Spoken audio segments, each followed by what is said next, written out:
আজকের তোমাদের যেটা পড়াবো বলেছিলাম সেটা হচ্ছে বৈশেষিক দর্শন।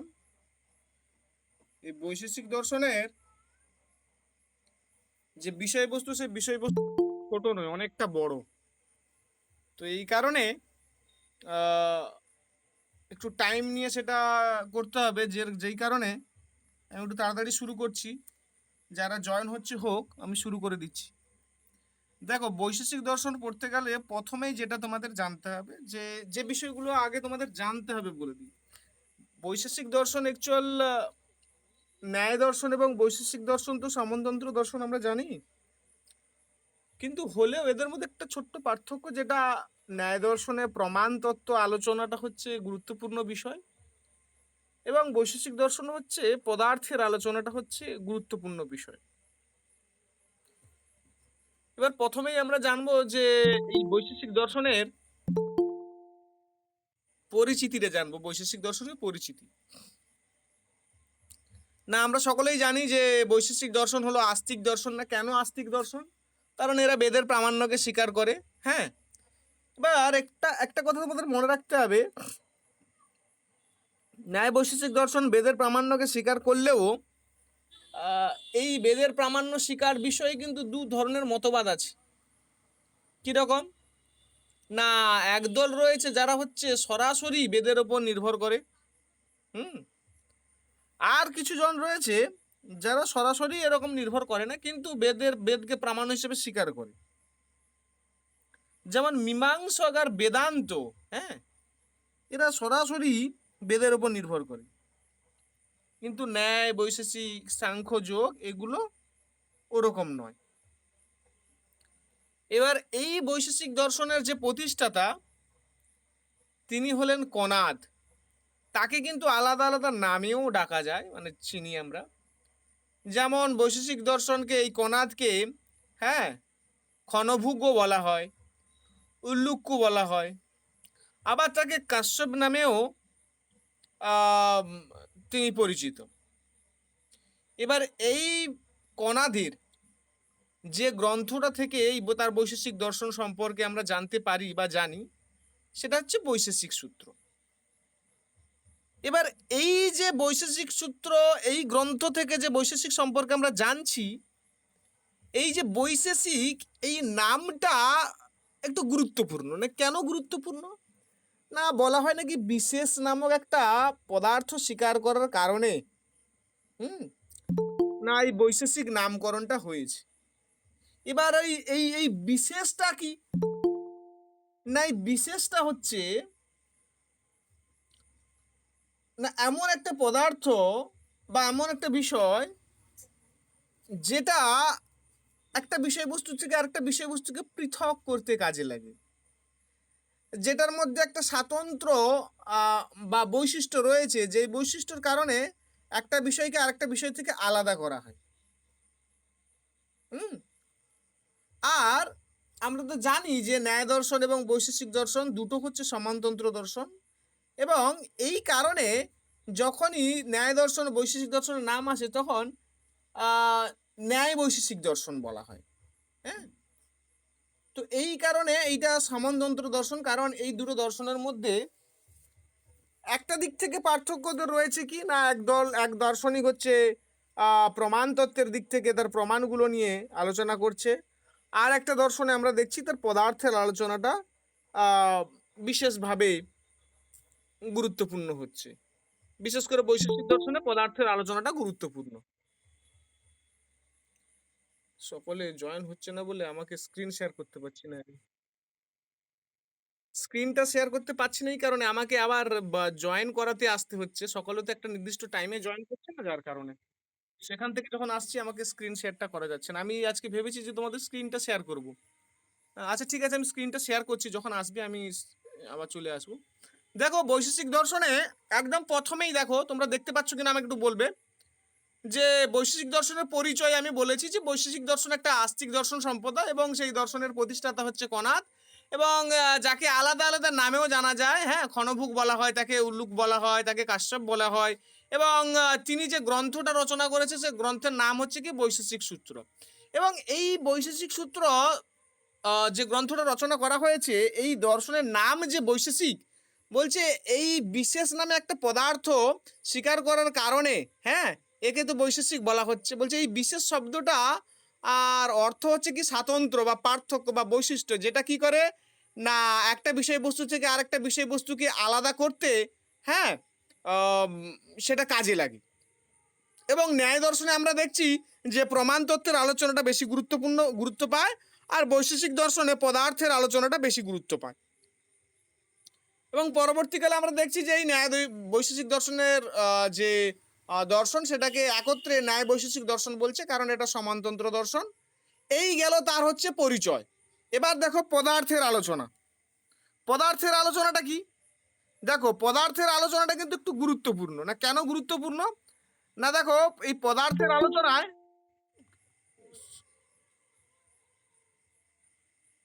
এই এক একজন করে এলে একটু অসুবিধা। দেখো পদার্থের আলোচনায় তোমাদের প্রথমে জানতে হবে যে পদার্থটা কি। ন্যায় বৈশেষিক মত অনুসারে আমরা জানি যে পদস্য অর্থ পদার্থ, অর্থাৎ পদের দ্বারা যে অর্থ বোধিত হয় তাকেই নাকি পদার্থ বলা হয়। পদের দ্বারা যে অর্থ বোঝানো হয় সেটাকে পদার্থ বলা হয়। পদস্য অর্থ পদার্থ, হ্যাঁ, যে পদের অর্থ রয়েছে তাকে বলা হবে পদার্থ। এবার যে পদের অর্থ রয়েছে মানে পদের অর্থটাকে যে পদার্থ বলা হচ্ছে, বলছে যে বস্তুটাকে জানা যায় এবং যার নামকরণ করা যায় সেটাকে বলা হয় পদার্থ। যে বস্তুটাকে জানা যায় মানে যার মধ্যে জ্ঞেয়ত্ব এবং অভিধেয়ত্ব এই দুটো বৈশিষ্ট্য রয়েছে তাকে পদার্থ বলা হচ্ছে। জ্ঞেয়ত্ব এবং অভিধেয়ত্ব হচ্ছে পদার্থের লক্ষণ। জ্ঞেয়ত্ব এবং অভিধেয়ত্ব হলো পদার্থের লক্ষণ। এবার দেখো এই যে পদার্থ, এই পদার্থ বিষয়ে তোমাদের কি বলা যায় মতভেদ কিন্তু রয়েছে। বিভিন্ন দর্শনে আলাদা আলাদা পদার্থ স্বীকার করা হয়, হ্যাঁ, সেটা তোমাদের আমি গ্রুপে শেয়ার করেছি, তোমরা হয়তো দেখেছো যে কোন দর্শনে কটা পদার্থ কি স্বীকার করা হয়, আমি কিন্তু সেটা গ্রুপের মধ্যে দেখিয়েছি। হ্যাঁ, সেটা আমি আবারও তোমাদের বলবো। দেখো এখানে বলা হচ্ছে বৈশেষিক মত অনুসারে পদার্থ তত্ত্বের আলোচনা হচ্ছে তার দর্শনের মূল ভিত্তি। কণাদ এখানে বলেছে যে পদস্য অর্থ পদার্থ, বলছে পদের অর্থটাকেই পদার্থ বলছে। যে বস্তু জানা যায় অর্থাৎ যেটা জ্ঞেয় এবং যার নামকরণ করা যায় বা তাকে কোনো নামে ডাকা যায় সেটা হচ্ছে অভিধেয়, তাকেই পদার্থ বলা হচ্ছে। বলছে পদার্থ মানুষের জ্ঞানের ওপর নির্ভরশীল নয়, এটি জ্ঞান নিরপেক্ষভাবে বাস্তব তার অস্তিত্ব রয়েছে। অর্থাৎ মনোনিরপেক্ষভাবে বা জ্ঞান নিরপেক্ষভাবে এই পদার্থের অস্তিত্বটা রয়েছে সেটা বলা হচ্ছে। এবার প্রশ্ন হচ্ছে দেখো, এবার বলছে যে বৈশেষিক মত অনুসারে সমগ্র বিশ্বে 7টি কিন্তু পদার্থ রয়েছে বা 7টি পদার্থ দ্বারা এই সমগ্র বিশ্ব জগৎ নাকি গঠিত। সেই 7টি পদার্থ কি কি না দ্রব্য, গুণ, কর্ম, সামান্য, হ্যাঁ, সমবায়, বিশেষ, অভাব। বলছে এই যে প্রথমের যে 6টি পদার্থ, সেই 6টি পদার্থ হচ্ছে ভাব পদার্থ এবং শেষে অন্তিম যে পদার্থ সেটা হচ্ছে অভাব পদার্থ। বলছে এই 7টি পদার্থের মাধ্যমে সমগ্র বিশ্ব ব্যবস্থাকে কিন্তু ব্যাখ্যা করা যায়। কিন্তু এই পদার্থ বিষয়ে কিন্তু মতভেদ রয়েছে। এই পদার্থ কিন্তু বিভিন্ন দর্শনে বিভিন্নভাবে স্বীকার করা হয়, বিভিন্ন দর্শনে বিভিন্ন রকম স্বীকার করে। হ্যাঁ, বলছে যেমন ন্যায় দর্শনে 16টা পদার্থ স্বীকার করা হয়, যেখানে আমি দেখবো একটা ডায়াগ্রামের মধ্যে করে আমি কিন্তু তোমাদের গ্রুপে শেয়ার করেছি, সেটা তোমরা পড়বে সকলে, কারণ ওই জায়গা থেকে প্রশ্ন হয়। ন্যায় দর্শনে দেখেছি যে 16টা পদার্থ, যেখানে প্রমাণ, প্রমেয়, সংশয়, প্রয়োজন, দৃষ্টান্ত, সিদ্ধান্ত, অবয়ব, তর্ক, নির্ণয়, হ্যাঁ, বাদ, জল্প, হিত্যাভ্যাস, বিতণ্ডা, ছল জাতি, নিগ্রস্থান এইগুলো রয়েছে। আবার দেখেছি যে বৈশেষিক দর্শনে 7টি পদার্থ রয়েছে। কি 7টি পদার্থ? একটু আগে আমি বললাম কি দ্রব্য, গুণ, কর্ম, সামান্য, বিশেষ, সমবায়, অভাব, হ্যাঁ। এবং ভাট্টমীমাংসক মত অনুসারে ভাট্টমীমাংসকরা তারা 5টা পদার্থ স্বীকার করে। কি কি না দ্রব্য, গুণ, কর্ম আর সামান্য আর হচ্ছে অভাব, জাতি বা সামান্য আর অভাব। তাহলে দ্রব্য, গুণ, কর্ম আর সামান্য এবং অভাব হচ্ছে কে স্বীকার করে? ভাট্টমীমাংসকরা এই পদার্থটাকে স্বীকার করছে।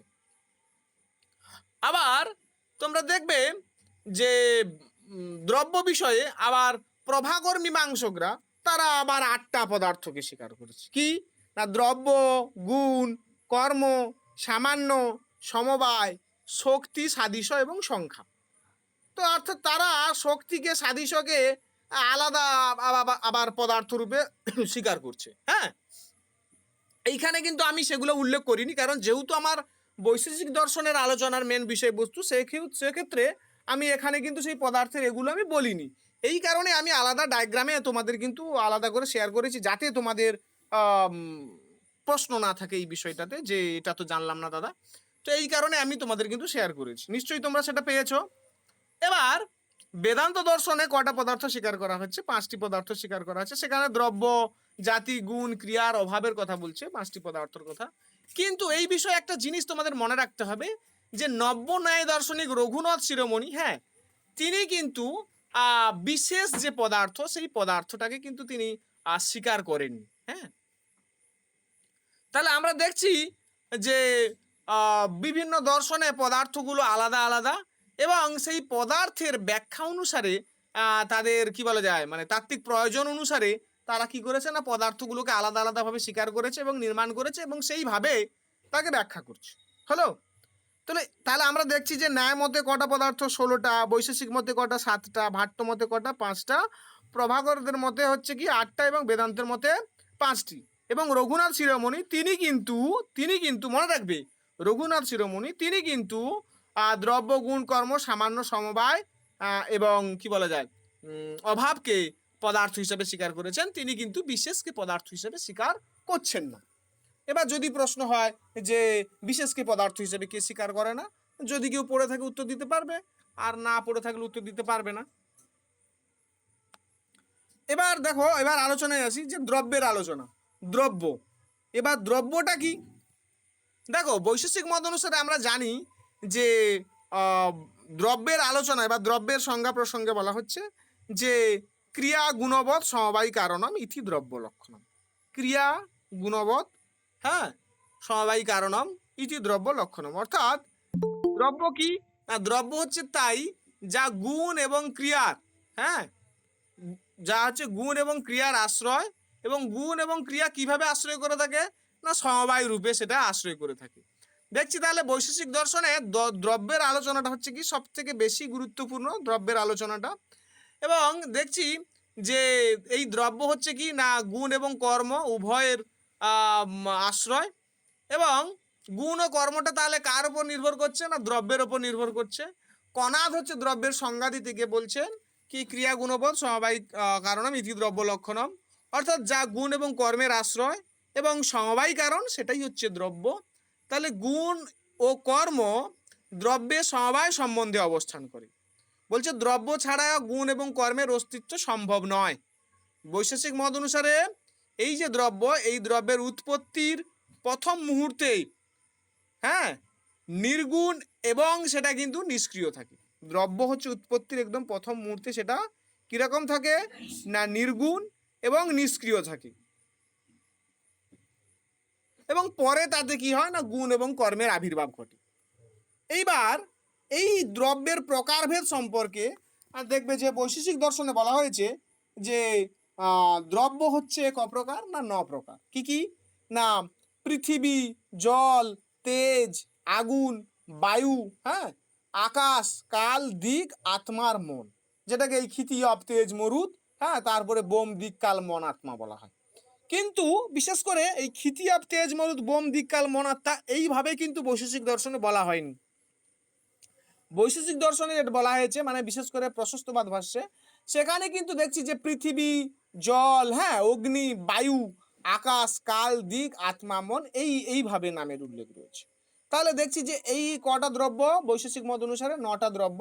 বলছে এই 9টি দ্রব্যের মধ্যে, হ্যাঁ, কিছু দ্রব্য রয়েছে যেগুলো হচ্ছে ভৌতিক, আবার কিছু দ্রব্য রয়েছে যেগুলো হচ্ছে আধ্যাত্মিক। এবার প্রশ্ন হচ্ছে কোন দ্রব্যগুলো ভৌতিক, কোন দ্রব্যগুলো আধ্যাত্মিক? বলছে এই যে পৃথিবী, জল, হ্যাঁ, আগুন বা অগ্নি, হ্যাঁ, তারপরে বায়ু, আকাশ, বলছে এইগুলো হচ্ছে ভূত দ্রব্য, কারণ এগুলো হচ্ছে পঞ্চভূত। হ্যাঁ, ক্ষিতীয়, তেজ, মরুদ, বোম, এগুলো পঞ্চভূত। স্ক্রিনটা সকলে দেখতে পাচ্ছ? ঠিক আছে। আচ্ছা, আর শুনতে পাচ্ছ তো সকলে? ঠিক আছে। তাহলে এই যে খিতিয়াব, তেজ, মরুদ, আমি এইটাই দিয়েই বলছি। খিতিয়াব, তেজ, মরুদ আর বোম, এইগুলো হচ্ছে পঞ্চ মহাভূত। এই কারণে এগুলোকে ভূত দ্রব্য বলা হয়। হলো? আর আত্মা, এটি হচ্ছে একটা আধ্যাত্মিক দ্রব্য, এবং মন হচ্ছে মানে মনটা হচ্ছে ইন্দ্রিয় রূপে বৈশেষিক দর্শনে, এবং প্রত্যেক দর্শনে মনকে ইন্দ্রিয় রূপে মোটামুটি স্বীকার করে। তো এইগুলো হচ্ছে কি আধ্যাত্মিক। এবার বলছে বৈশেষিক দর্শনটা হচ্ছে কি না বাস্তববাদী। তারা হচ্ছে বাস্তববাদী, বৈশেষিক দার্শনিক হচ্ছে বাস্তববাদী। হুম। বলছে এখানে ৯টা দ্রব্যের কি বলা যায় কে স্বীকার করা হয়, এবং এরা হচ্ছে বাস্তববাদী। তাহলে আমরা দেখছি যে দ্রব্য সংখ্যা ৯টা, তার মধ্যে কিছু হচ্ছে ভৌতিক দ্রব্য আর কিছু হচ্ছে আধ্যাত্মিক দ্রব্য। তাহলে ভৌতিক দ্রব্যের মধ্যে ওই ভূতের যে কি বলা যায় সৃষ্ট দ্রব্যগুলো পড়ছে, আর আধ্যাত্মিক দ্রব্যের মধ্যে আত্মা পড়ছে। এবার পঞ্চভূত, এই পঞ্চভূতটা কি বলছে দেখো, পৃথিবী, জল, তেজ, বায়ু, আকাশ, এই যে পাঁচটা, হ্যাঁ, মৌলিক ভৌতিক দ্রব্যকে কি বলা হয় না পঞ্চভূত বলা হয়। এবার বলছে বৈশেষিক দর্শন অনুসারে দৃশ্যমান জগতের সমস্ত ভৌতিক বস্তু কিন্তু, মানে জগতে যা বিষয়বস্তু আমরা দেখছি সেইগুলো কিন্তু এই পাঁচটা, হ্যাঁ, কি না এই পৃথিবী, জল, তেজ, বায়ু, আকাশ, এই পাঁচটি মৌলিক উপাদান এর দ্বারা সৃষ্টি, এবং এই কারণে সেগুলো কিন্তু সব ওর উপরই নির্ভরশীল। মানে জগতের ইট কাঠ বালি পাথর যাই বলো না কেন, গাছপালা পশু পাখি যা কিছু দেখছি সেগুলো সব ওই পৃথিবী, জল, বায়ু, আকাশ, হ্যাঁ, তেজ, এইগুলোর উপর নির্ভর করে, কারণ ওইগুলো দ্বারা সেগুলো সৃষ্টি। বলছে এই পৃথিবীর রয়েছে গন্ধ, জলের রয়েছে রস, তেজের রয়েছে রূপ, বায়ুর রয়েছে স্পর্শ, আকাশের রয়েছে শব্দ, হ্যাঁ। তারপরে বলছে যে এই যে পঞ্চভূতের ধারণা ভারতীয় দর্শনের অন্যান্য শাস্ত্রেও গুরুত্বপূর্ণ কিন্তু স্থান অধিকার করে রয়েছে। এই কারণে আমরা সেই চার ভাগ দর্শনে, প্রত্যেক দর্শনে কম বেশি কিন্তু এই এই ভূতের আলোচনাগুলো আমরা দেখি। এবার এইখানে অনেক সময় পরীক্ষায় প্রশ্ন আসে, এই দ্রব্যগুলোর মধ্যে ভূত কোনটা, মূর্ত কোনটা, হ্যাঁ, নিত্য কোনটা, অনিত্য কোনটা, এরকম প্রশ্ন কিন্তু প্রায়শই জিজ্ঞাসা করা হয়।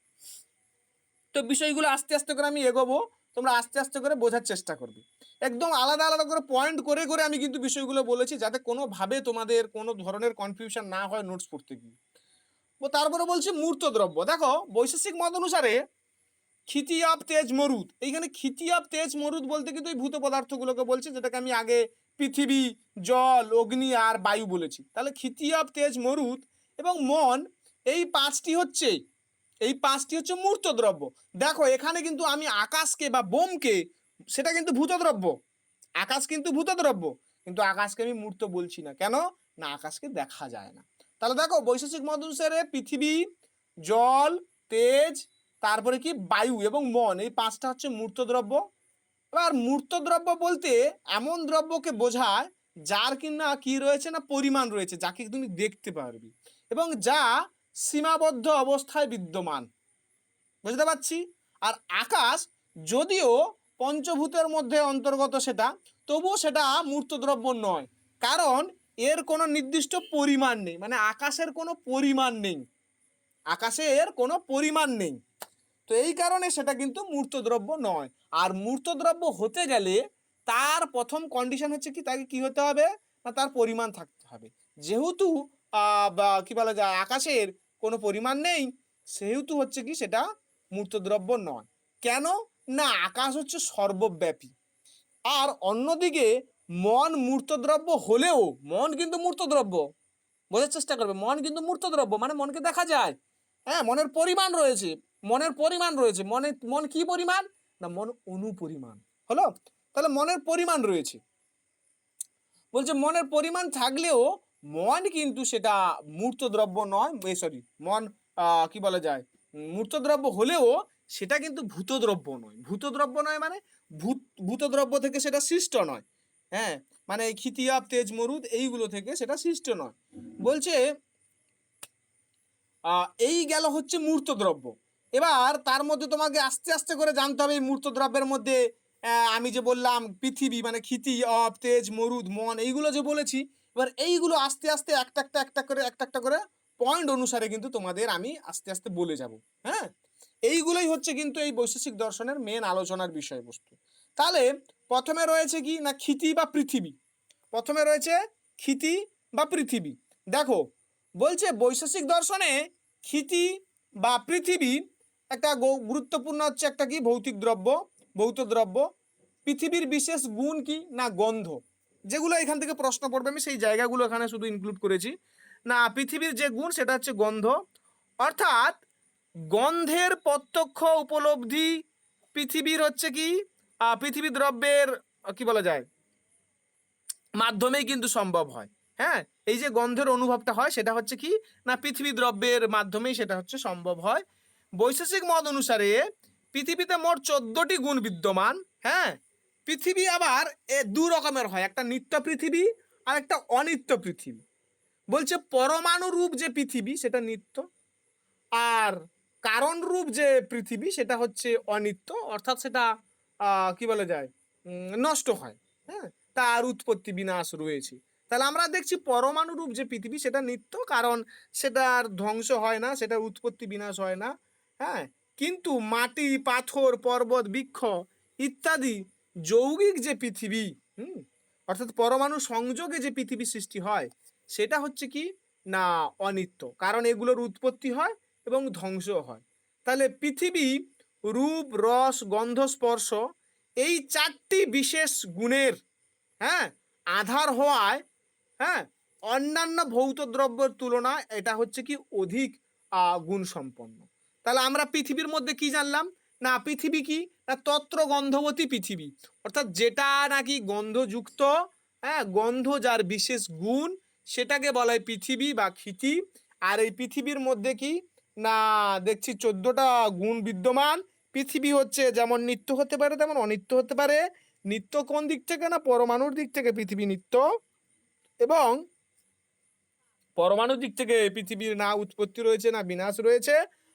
আর অনিত্য কোন দিক থেকে না মাটি, পাথর, বৃক্ষ, পর্বত এই যে যৌগিক বিষয়বস্তুগুলো যেগুলো পরমাণু সংযোগে সৃষ্টি হয়েছে সেগুলোর উৎপত্তি যেহেতু হয়েছে সেগুলো ধ্বংস আছে, এই কারণে সেগুলো অনিত্য হলো।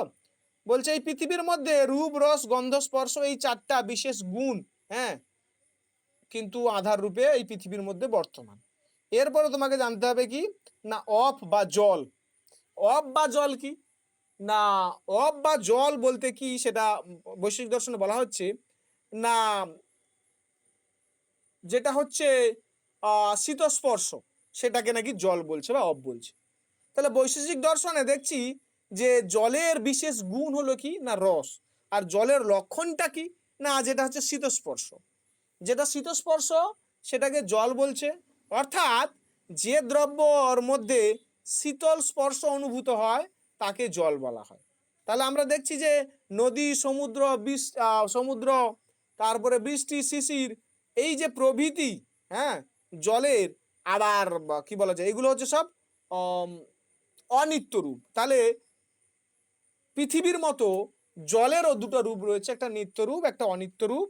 হ্যাঁ, তাহলে এই নদীর জল, সমুদ্রের জল, শিশিরের জল, জলের যে কাইন্ডগুলো রয়েছে সেইগুলো কি সব অনিত্য, যেগুলোর উৎপত্তি বিনাশ রয়েছে, কিন্তু পরমাণু রূপে যে জল সেটা হচ্ছে কি নিত্য। বলছে এই জলের মধ্যে রূপ রয়েছে, তার রস রয়েছে, তার মধ্যে স্পর্শ গুণ বিদ্যমান রয়েছে, কিন্তু এর প্রধান যে বৈশিষ্ট্য জলের সেটা হচ্ছে রস। হ্যাঁ, এবার তাহলে আমরা দেখছি যে পৃথিবী আর জল এই দুটো হ্যাঁ তোমার কি বলা যায় যেমন নিত্য হয় তেমন অনিত্যও হয়। তাহলে পরমাণুর দিক থেকে নিত্য এবং পরমাণু সংযোগের দিক থেকে যে বিষয়বস্তুগুলো সৃষ্টি করছে সেগুলো হচ্ছে অনিত্য। আবার তেজ কি না তেজ বা অগ্নি হচ্ছে না অগ্নির লক্ষণইটা হচ্ছে কি না উষ্ণ স্পর্শবত্র। উষ্ণ স্পর্শবত্ত অর্থাৎ যেটা কিনা উষ্ণ সেটাকে বলছে কি না তেজ। আর এই তেজের বিশেষ গুণ হচ্ছে কি রূপ। এখানে কিন্তু ছোট প্রশ্ন এরকম জিজ্ঞাসা করতে পারে যে কি বলা যায় তেজের বিশেষ গুণ কি, অপের বিশেষ গুণ কি, তারপরে হয়তো তোমাকে জিজ্ঞাসা করা হতে পারে ক্ষিতির বিশেষ গুণ কি। হ্যাঁ, ক্ষিতির বিশেষ গুণ গন্ধ, হ্যাঁ, অপের বিশেষ গুণ কি না রস, তেজের বিশেষ গুণ কি না রূপ। এই প্রশ্নগুলো কিন্তু হতে পারে এই এই সমস্ত জায়গাতে। তারপরে তেজের, হ্যাঁ, রূপকে আবার ভাস্কর বলা হয়, কারণ এটি নিজে আলোকময় এবং অন্য বস্তুকেও সেটা কি করে তোলে না দৃশ্যমান করে তোলে। মানে তেজ বা আগুন সেটাকে কি বলা হয় না ভাস্কর বলা হয়। না কেন না সেটা হচ্ছে নিজে কি করে যেমন আলোকময় তেমন অন্য বিষয়বস্তুগুলোকেও দৃশ্যমান করে তোলে। মানে তেজ থাকার কারণে আমরা অন্য বিষয়বস্তুগুলোকে দেখতে পাই। তাহলে আগুন, সূর্যের আলো, হ্যাঁ, বিদ্যুৎ, দীপশিখা ইত্যাদি হচ্ছে কি না এগুলো সব তেজের এক একটা প্রকাশ। বলছে তেজও আবার নিত্য অনিত্য ভেদে দুরকম হয়। বলছে তেজের নিত্য রূপ হলো কি না তেজ পরমাণু রূপে সেটা হচ্ছে কি নিত্য, এবং অনিত্য রূপ হলো কি না দৃশ্যমান অগ্নি বা আলো সেটা হচ্ছে অনিত্য রূপ, যেটার উৎপত্তি হয় বা বিনাশ হয়। এবার তোমাদের জানতে হবে কি না মরুত বা বায়ু। মরুত বা বায়ু কি না মরুত বা বায়ু বৈশেষিক দর্শন অনুসারে এর যে ডেফিনেশন দেওয়া হয়েছে তা হচ্ছে কি না যেটা হচ্ছে স্পর্শবান। বায়ুর ডেফিনেশনটা কি না যেটা হচ্ছে স্পর্শবান কিন্তু যার কোনো রূপ নেই সেটাকে বলা হয় বায়ু। বুঝতে পারছি? যেটা হচ্ছে স্পর্শবান মানে বায়ু বা বাতাস সেটাকে কেবলমাত্র তোমরা স্পর্শের মধ্যে দিয়ে জানতে পারি না, এই জন্য সেটা স্পর্শবান। কিন্তু বায়ুর কোনো রূপ নেই, মানে তার কোনো রং নেই, তাকে দেখতে পাই না। হ্যাঁ, এবার বৈশেষিক মত অনুসারে এই বায়ুর মধ্যে কিন্তু 9টি গুণ রয়েছে বলা হয়। এবার এই বায়ুও পরমাণুর দিক থেকে নিত্য হয়, আবার কি বলা যায় পরমাণু সংযোগে যেটা গঠিত হয় সেটা হচ্ছে অনিত্য হয়। বলছে বৈশেষিক মত অনুসারে এই বায়ুকে 5 ভাগে বিভক্ত করা হয়েছে। কি কি না প্রাণ, আপান, ব্যান, সমান এবং উদান। এই 5টা হচ্ছে বায়ুর ভাগ। সেইগুলো কি আমি তোমাদের কি বলা যায় বলছি, স্ক্রিনটা দেখা যাচ্ছে? এবার প্রাণ, আপান, ব্যান, সমান এবং উদান এই হচ্ছে 5টা কি না বায়ুর যে প্রকার সেগুলো। এবার প্রাণটা কি না শ্বাস প্রশ্বাস নিয়ন্ত্রণ করে প্রাণ। তারপর আপান কি না নিম্নমুখী ক্রিয়া নিয়ন্ত্রণ করে। ব্যান কি না সমগ্র শরীরের যেটা সঞ্চালিত হয়। আর সমান কি না পরিপাক ক্রিয়ায় সহায়তা করে যেটা। আর উদান কি না ঊর্ধ্বমুখী ক্রিয়া নিয়ন্ত্রণ করে যেটা সেটা। এইগুলো তোমাদের এত ডেসক্রিপশন জানার দরকার নেই, শুধু এটুকু জানবে যে বায়ু হচ্ছে ক প্রকার না 5 প্রকার। হ্যাঁ, এইটা তোমাদের জানবে। আচ্ছা, এরপরে রয়েছে দেখো আকাশ।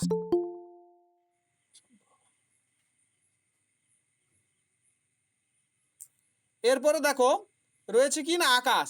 আকাশটা কি এইগুলো প্রত্যেকটা কিন্তু যেভাবে নোটসে দেওয়া আছে সেভাবে ওই অতটা করে করে পড়তে হবে। আকাশটা কি না দেখো আকাশ হচ্ছে আকাশ এমন একটা দ্রব্য পদার্থ। বলছে এই আকাশকে কিন্তু আমরা প্রত্যক্ষ দ্বারা জানতে পারি না, জানি কার মধ্যে দিয়ে না অনুমানের মধ্যে দিয়ে। এবং এই আকাশটা হচ্ছে পঞ্চ মহাভূতের অন্তর্গত হলো। এবং এই আকাশের বিশেষ গুণ হলো শব্দ। আকাশের বিশেষ গুণ কি না আকাশের বিশেষ গুণ হচ্ছে শব্দ। বলছে শব্দ আকাশের আশ্রয়ে অবস্থান করে এবং আকাশ ছাড়া শব্দের অস্তিত্ব কিন্তু সম্ভব নয়। এবং এই আকাশটা হচ্ছে এক, নিত্য, সর্বব্যাপী এবং অতীন্দ্রিয়।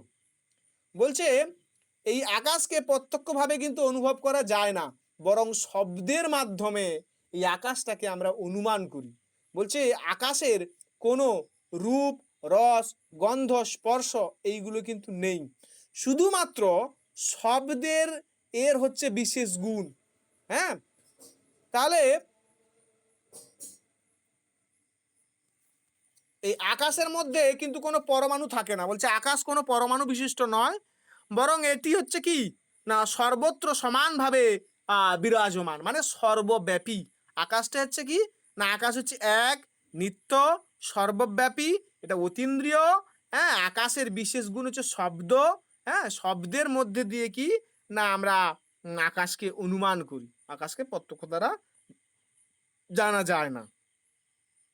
এবার জানতে হবে কি না কাল। কাল কি না কাল বৈশেষিক দর্শনের একটি স্বতন্ত্র দ্রব্য। কাল হচ্ছে কি না বৈশেষিক দর্শনের একটা আলাদা দ্রব্য। এবং এই যে আমরা অতীত, বর্তমান, ভবিষ্যৎ এই বিষয়বস্তু সম্পর্কে যে আমাদের জ্ঞান হয় তার মেন কারণ হচ্ছে কাল।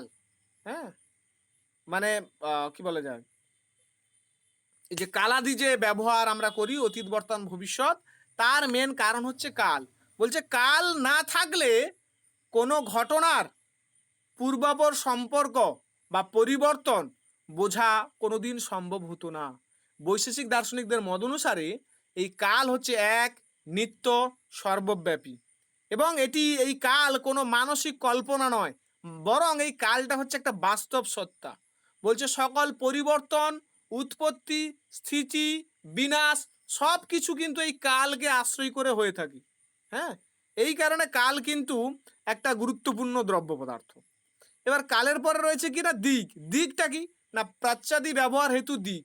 আমরা যে পূর্ব, পশ্চিম, উত্তর, দক্ষিণ, হ্যাঁ, দূরে কাছে এই ধরনের স্থানগত যে আমাদের জ্ঞান হয়ে থাকে বা ধারণা হয়ে থাকে, হ্যাঁ, সেইটার মেন কারণ কি না সেটার মেন কারণ হচ্ছে এই দিক। দিকের ফলে কিন্তু এইগুলো আমরা বলতে পারি পূর্ব, পশ্চিম, উত্তর, দক্ষিণ, হ্যাঁ, দূরে কাছে এই বিষয়বস্তুগুলোর যে জ্ঞান হয় সেটা হচ্ছে দিকের জন্য হয়। বলছে যদি দিক না থাকতো তবে কোনো বস্তুর অবস্থান বা পারস্পরিক যে দূরত্ব যেটা আমরা নির্ণয় করি সেটা নির্ণয় করা যেত না। বলছে বৈশেষিক মত অনুসারে এই দিকটা হচ্ছে কি না নিত্য, এবং এটা হচ্ছে সর্বব্যাপী। বলছে যদিও ব্যবহারিক ক্ষেত্রে আমরা বহু দিকের উল্লেখ করি, প্রকৃতপক্ষে দিক কিন্তু একটি। হুম, এবং সেই দিকটা হচ্ছে কি না সর্বব্যাপী একটা সত্তা হলো। এবার দিকের পরে তোমাদের জানতে হবে কি না আত্মা। বলছে বৈশেষিক দার্শনিকদের মত অনুসারে আত্মা হচ্ছে কি না এটি নিত্য, সর্বব্যাপী এবং স্বতন্ত্র একটা দ্রব্য। বলছে আত্মা দেহ, ইন্দ্রিয়, মন এইগুলো থেকে কিন্তু সম্পূর্ণ আলাদা। বৈশেষিক মত অনুসারে বলছে আত্মা জ্ঞান স্বরূপ নয়, বরং জ্ঞান হচ্ছে আত্মার একটা গুণ। মানে আত্মাকে জ্ঞান স্বরূপ বৈশেষিক দর্শনে বলা হয় না, বরং কি বলা হয়, জ্ঞান হচ্ছে আত্মার গুণ। হ্যাঁ, এবার বলছে আত্মা জ্ঞানের আশ্রয় মাত্র। আত্মা না থাকলে এই জ্ঞান, সুখ, দুঃখ, ইচ্ছা, দেশ প্রভৃতি এই যে মানসিক অভিজ্ঞতা এগুলো কিন্তু সম্ভব হতো না। বৈশেষিক মত অনুসারে আত্মা দু প্রকার, একটা জীবাত্মা, একটা পরমাত্মা। জীবাত্মা হচ্ছে কি না সংখ্যায় অনেক, অসংখ্য, হ্যাঁ, কারণ প্রত্যেক জীবের পৃথক পৃথক আত্মা আছে। কিন্তু পরমাত্মা যেটা সেটা হচ্ছে এক এবং সেটা সর্বজ্ঞ। এবং এই আত্মার বিশেষ গুণ হিসাবে যেটা ধরা হয় সেটা কি না বুদ্ধি, সুখ, দুঃখ, ইচ্ছা, দেশ, ধর্ম, অধর্ম, প্রযত্ন এইগুলো হচ্ছে কি না এগুলো হচ্ছে কি আত্মার বিশেষ গুণ। এরপর মন। মন কি না ন্যায় বৈশেষিক দার্শনিকদের মত অনুসারে মন হচ্ছে একটা অন্ত ইন্দ্রিয়। হ্যাঁ, বলছে বাহ্য ইন্দ্রিয় যেমন চক্ষুকর্ণ, নাসিকা, জিহ্বা, ত্বক এইগুলো যেগুলো দ্বারা বাহ্য জগতের বিষয়বস্তুকে উপলব্ধি করা যায়, ঠিক তেমন ভাবে অন্তর্জগতের বিষয়বস্তুগুলোকে জানার জন্য, হ্যাঁ, বা মানসিক অবস্থাগুলোকে জানার জন্য কার প্রয়োজন না এই মনের প্রয়োজন। বৈশেষিক মত অনুসারে এই মন হচ্ছে নিত্য, এবং এটা হচ্ছে অনুপরিমাণ, এবং এটা হচ্ছে অতীন্দ্রিয়। এটি এত সূক্ষ্ম যে প্রত্যক্ষভাবে এটাকে কিন্তু দেখা যায় না, এবং মনের অস্তিত্ব অনুমানের মাধ্যমে গঠিত হয়। বলছে প্রত্যেক আত্মার জন্য একটা পৃথক মন থাকে। বলছে মন এক সময়ে, হ্যাঁ, একটি মাত্র ইন্দ্রিয়ের সাথে সংযুক্ত হতে পারে। তাই আমরা একই মুহূর্তে সব বিষয়কে সমানভাবে উপলব্ধি করতে পারি না। সুখ, দুঃখ, ইচ্ছা, দোষ, স্মৃতি, হ্যাঁ, প্রভৃতি মানসিক অবস্থার অভিজ্ঞতার জন্য কিন্তু এই আত্মা এবং মনের সংযোগ কিন্তু অপরিহার্য। এটা আমরা আগেও বলেছি, আগেও পড়েছি, যে কোনো জ্ঞান হওয়ার ক্ষেত্রে না ইন্দ্রিয়ের সাথে বিষয়ের সংযোগ হবে, তারপরে ইন্দ্রিয়ের সাথে মনের সংযোগ হবে, তারপরে মনের সাথে আত্মার সংযোগ হবে, তবে কিন্তু জ্ঞান হবে। আর আমাদের যত মানসিক অবস্থার জ্ঞান হয়, বিশেষ করে সুখ, দুঃখ, ইচ্ছা, দেশ, প্রযত্ন এইগুলোর যে জ্ঞান হয়, এই জ্ঞানগুলো হওয়ার জন্য মন এবং আত্মার সংযোগ কিন্তু অপরিহার্য। যদি মন আর আত্মার সংযোগ না হয় তাহলে কিন্তু আমাদের মানসিক অবস্থার জ্ঞান হতে পারে না। এবার বলছে যে এই মন এটা কি না এটা অতীন্দ্রিয়, এটাকে প্রত্যক্ষ দ্বারা জানা যায় না। এটাকে কি কার দ্বারা জানতে হয় না অনুমানের মাধ্যমে জানতে হয়। মনের অস্তিত্ব অনুমানের মাধ্যমে প্রতিষ্ঠা হয় এবং প্রত্যেক আত্মার জন্য কিন্তু আলাদা আলাদা মন রয়েছে।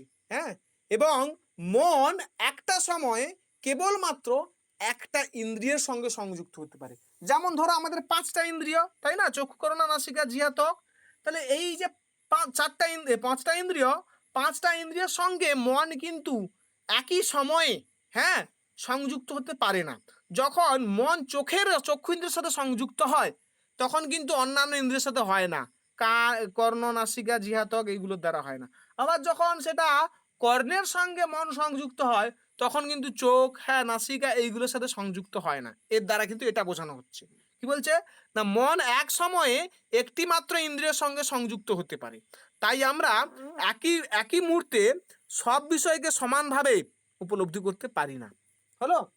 এরপরে রয়েছে দেখো গুণ। এবার এতক্ষণ আমরা যেগুলো নিয়ে আলোচনা করছি সেগুলো কি না দ্রব্য নিয়ে। কি কি না তার মধ্যে ছিল ক্ষিতি, অপ, তেজ, মরুদ, বোম, দিক, কাল আর মন, আত্মা। তাহলে ক্ষিতি মানে পৃথিবী কি বলেছি, অপ কি বলেছি, তেজ কি বলেছি, মরুদ কি বলেছি, হ্যাঁ, তারপরে দিক, কাল, আত্মা, মন, এগুলো সবগুলো আমি একটু একটু করে বলেছি এবং যেগুলো দরকার, যেগুলো থেকে প্রশ্ন হতে পারে সেই জায়গাগুলো আমি বলেছি। এইবার সব থেকে গুরুত্বপূর্ণ বিষয় যেটা ন্যায় বৈশেষিক দর্শনে, সেটা হচ্ছে কি বৈশেষিক দর্শনে, সেটা হচ্ছে গুণ। এই গুণের আলোচনাটা কিন্তু তোমাদের আস্তে আস্তে করে জানতে হবে। আমরা জানি সকলে যে বৈশেষিক দর্শনে 24টা গুণ রয়েছে, তাহলে এই 24টা গুণ সম্পর্কে জানতে হবে। এই 2025 সালে একটা প্রশ্ন দিয়েছিল, এখান থেকে আমি পড়াতে গিয়ে আমি আস্তে আস্তে বলবো সেখানে কোন জায়গাটা থেকে দিয়েছিল। তাহলে দেখো আমি শুরু করছি। গুণ কি না দেখো, বলছে গুণ হলো এমন এক পদার্থ যা কি করে না দ্রব্যে অবস্থান করে কিন্তু কিন্তু নিজে কোনো ক্রিয়া সম্পাদন করে না।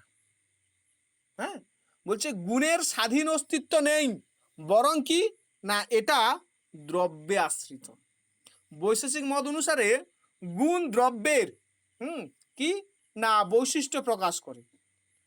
কনাদ প্রথমে কিন্তু তিনি 17টা গুণকে স্বীকার করেছিলেন, পরবর্তীকালে প্রশস্তবাদ তার সঙ্গে আরো 7টি যুক্ত করে টোটাল 24টা গুণ স্বীকার করা হয়েছে। এই 24টা গুণ কি কি না রূপ, রস, গন্ধ, স্পর্শ, হ্যাঁ, সংখ্যা, পরিমাণ, পৃথকত্ব, সংযোগ, বিভাগ, পরত্ব, অপরত্ব, হ্যাঁ, তারপরে কি আছে বুদ্ধি, সুখ, দুঃখ, ইচ্ছা, দেশ, প্রযত্ন, গুরুত্ব, দ্রব্যত্ব, স্নেহ, সংস্কার, ধর্ম আর শব্দ। এই 24 প্রকার গুণ। তাহলে আমরা দেখছি প্রথমে কনাদ কতগুলো গুণের কথা বলেছে, 17টা। পরবর্তীকালে প্রশস্ত বা তার সঙ্গে আরো 7টা গুণ যুক্ত করে 24টা টোটাল গুণের কথা বলেছে। এবং এই 24টা গুণ কিন্তু বৈশেষিক দর্শনে অত্যন্ত গুরুত্বপূর্ণ। এবার আস্তে আস্তে এই গুণগুলো সম্পর্কে আমাকে জানতে হয়। নাকি রূপ, রস, গন্ধ, স্পর্শ। প্রথমে দেখো এই রূপ, রস, গন্ধ, স্পর্শ এইগুলো কিন্তু সব ভূত পদার্থের গুণ, মনে রাখবে এগুলো সব কিন্তু ভূত পদার্থের গুণ। দেখো রূপ, রস, গন্ধ, স্পর্শ বৈশেষিক দর্শনে প্রধান এগুলো হচ্ছে কি ইন্দ্রিয় গ্রাহ্য গুণ। রূপ, রস, গন্ধ, স্পর্শ এগুলো ইন্দ্রিয় গ্রাহ্য গুণ। আমি আগে এগুলো আলোচনা করেছি। রূপকে জানা যায় কার দ্বারা, মানে রূপ হচ্ছে কি না রূপ হচ্ছে আমার চক্ষু ইন্দ্রিয়র গুণ, হ্যাঁ, রস কার জিহার, আর গন্ধকার না গন্ধ হচ্ছে নাসিকার, স্পর্শকার ত্বকের। তাহলে দেখছি দেখো এখানে সেই কথাগুলোই বলছে যে রূপ হচ্ছে চক্ষু দ্বারা উপলব্ধি হয় এবং এর কি না 7টা প্রকার রয়েছে কার না রূপের। সেই কি কি না শ্বেত, নীল, পিত, রক্ত, হরিত, হ্যাঁ, তারপরে কি বলা যায় কপিস ও চিত্র। আর রস, রস কি না রস হচ্ছে যেটা জিহার দ্বারা উপলব্ধি হয় বা জীবের দ্বারা উপলব্ধি হয়।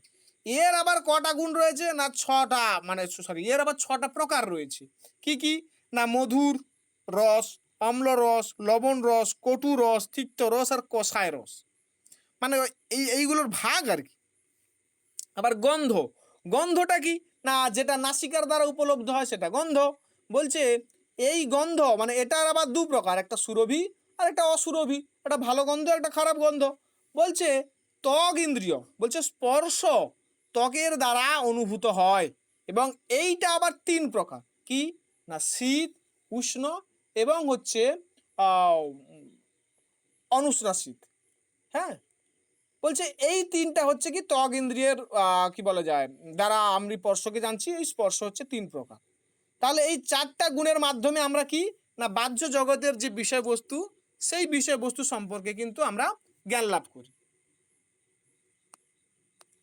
এরপরে যেটা জানতে হবে সেটা হচ্ছে, তাহলে প্রথমে আমার 24টা গুণের মধ্যে রূপ রস গন্ধ স্পর্শ সম্পর্কে জানলাম একসঙ্গে। এরপরে জানবো সংখ্যা পরিমাণ পৃথকত্ব সম্পর্কে। সংখ্যা পরিমাণ পৃথকত্ব সম্পর্কে। সংখ্যা কি? দেখো, সংখ্যা হচ্ছে এমন একটা গুণ যার দ্বারা আমরা ওই যে 1 2 3 4 এইগুলো যে ব্যবহার করি, হ্যাঁ, একাদি ব্যবহার হেতু সংখ্যা, মানে যেটার মধ্যে দিয়ে আমরা 1 2 3 4 এরকম সংখ্যাগুলো এগুলো ব্যবহার করি, 4 এইগুলো যে ব্যবহার করি, এইগুলো যে ধারণা আমাদের হয় সেটার কারণ হচ্ছে কি সংখ্যা। তারপর বলছে কোনো বস্তুর সংখ্যা নির্ধারণের জন্য সংখ্যা গুণের কিন্তু প্রয়োজন হয়। আবার পরিমাণটা কি? বলছে পরিমাণ এমন একটা গুণ যা কোনো বস্তুর আকার বা বিস্তৃতিকে নির্দেশ করে। পরিমাণ হচ্ছে কোনো বস্তুর আকারকে, আমি বলি এত বড় পরিমাণ, তাহলে পরিমাণটা কি না পরিমাণ হচ্ছে এমন একটা গুণ যে গুণটা কি বস্তুর আকার বা তার বিস্তৃতিকে নির্দেশ করে। হ্যালো, এবার বৈশেষিক মত অনুসারে পরিমাণ হচ্ছে 4 প্রকার। কি কি না অনুপরিমাণ, হ্রাস পরিমাণ, মহৎ পরিমাণ এবং দীর্ঘ পরিমাণ। বলছে পৃথকত্বটা কি না পৃথকত্ব এমন একটি গুণ যার মাধ্যমে আমরা বুঝতে পারি যে একটি বস্তু অন্য একটা বস্তু থেকে আলাদা, ভিন্ন। বলছে যেমন এই ঘরটি ওই ঘর থেকে পৃথক, এই জ্ঞানের কারণ হচ্ছে এই পৃথকত্ব। হলো, বলছে সংখ্যা পরিমাণ পৃথকত্ব কি করে না বস্তু জগতের বৈচিত্র্য উপলব্ধিতে আমাদের সাহায্য করে এবং তার গুরুত্বপূর্ণ ভূমিকা পালন করে। এবার তাহলে আমরা পড়ে নিলাম কি কি না রূপ রস গন্ধ স্পর্শ সংখ্যা পরিমাণ পৃথকত্ব। হ্যাঁ, তাহলে 7টা গুণ আমরা পড়লাম, আমাদের পড়তে হবে 24টা গুণ। এরপরে রয়েছে সংযোগ বিভাগ। সংযোগ বিভাগটা অ্যাকচুয়াল তোমরা জানো কম বেশি। কি না সংযোগ বলতে কিন্তু বোঝায় দুটি দ্রব্যের মিলনকে বোঝায়। সংযোগ, দুটি দ্রব্যের মিলনকে সংযোগ বলছে। বলছে বৈশেষিক মত অনুসারে সংযোগ কিন্তু এটা একটা গুণ এবং এটি 3 প্রকার। কি না অন্যতর কর্মজ, উভয় কর্মজ, আর একটা হচ্ছে না সংযোগজ। এই 3 প্রকার হচ্ছে কি না সংযোগ। বলছে যখন একটি দ্রব্যের গতির ফলে সংযোগ ঘটে তখন তা অন্যতর কর্মজ সংযোগ, আর উভয় দ্রব্যের গতির ফলে, দুটো দ্রব্যই গতিতে আছে, গতির ফলে হ্যাঁ যেটা হয় সেটা হচ্ছে উভয় কর্মজ সংযোগ। আর একটা হচ্ছে কি না পূর্ববর্তী সংযোগের ফলে, পূর্ববর্তী সংযোগের ফলে নতুন সংযোগ হলে তা হয় কি না সংযোগজ সংযোগ। আর বিভাগটা কি না বিভাগ হলো সংযোগের যখন বিনাশ হয় বা বিচ্ছেদ হয় তখন তাকে বলা হয় বিভাগ। আর এই বিভাগটা হচ্ছে আবার কি না 3 প্রকার। একটা হচ্ছে অন্যতর কর্মজ, একটা উভয় কর্মজ, আর একটা হচ্ছে বিভাগজ।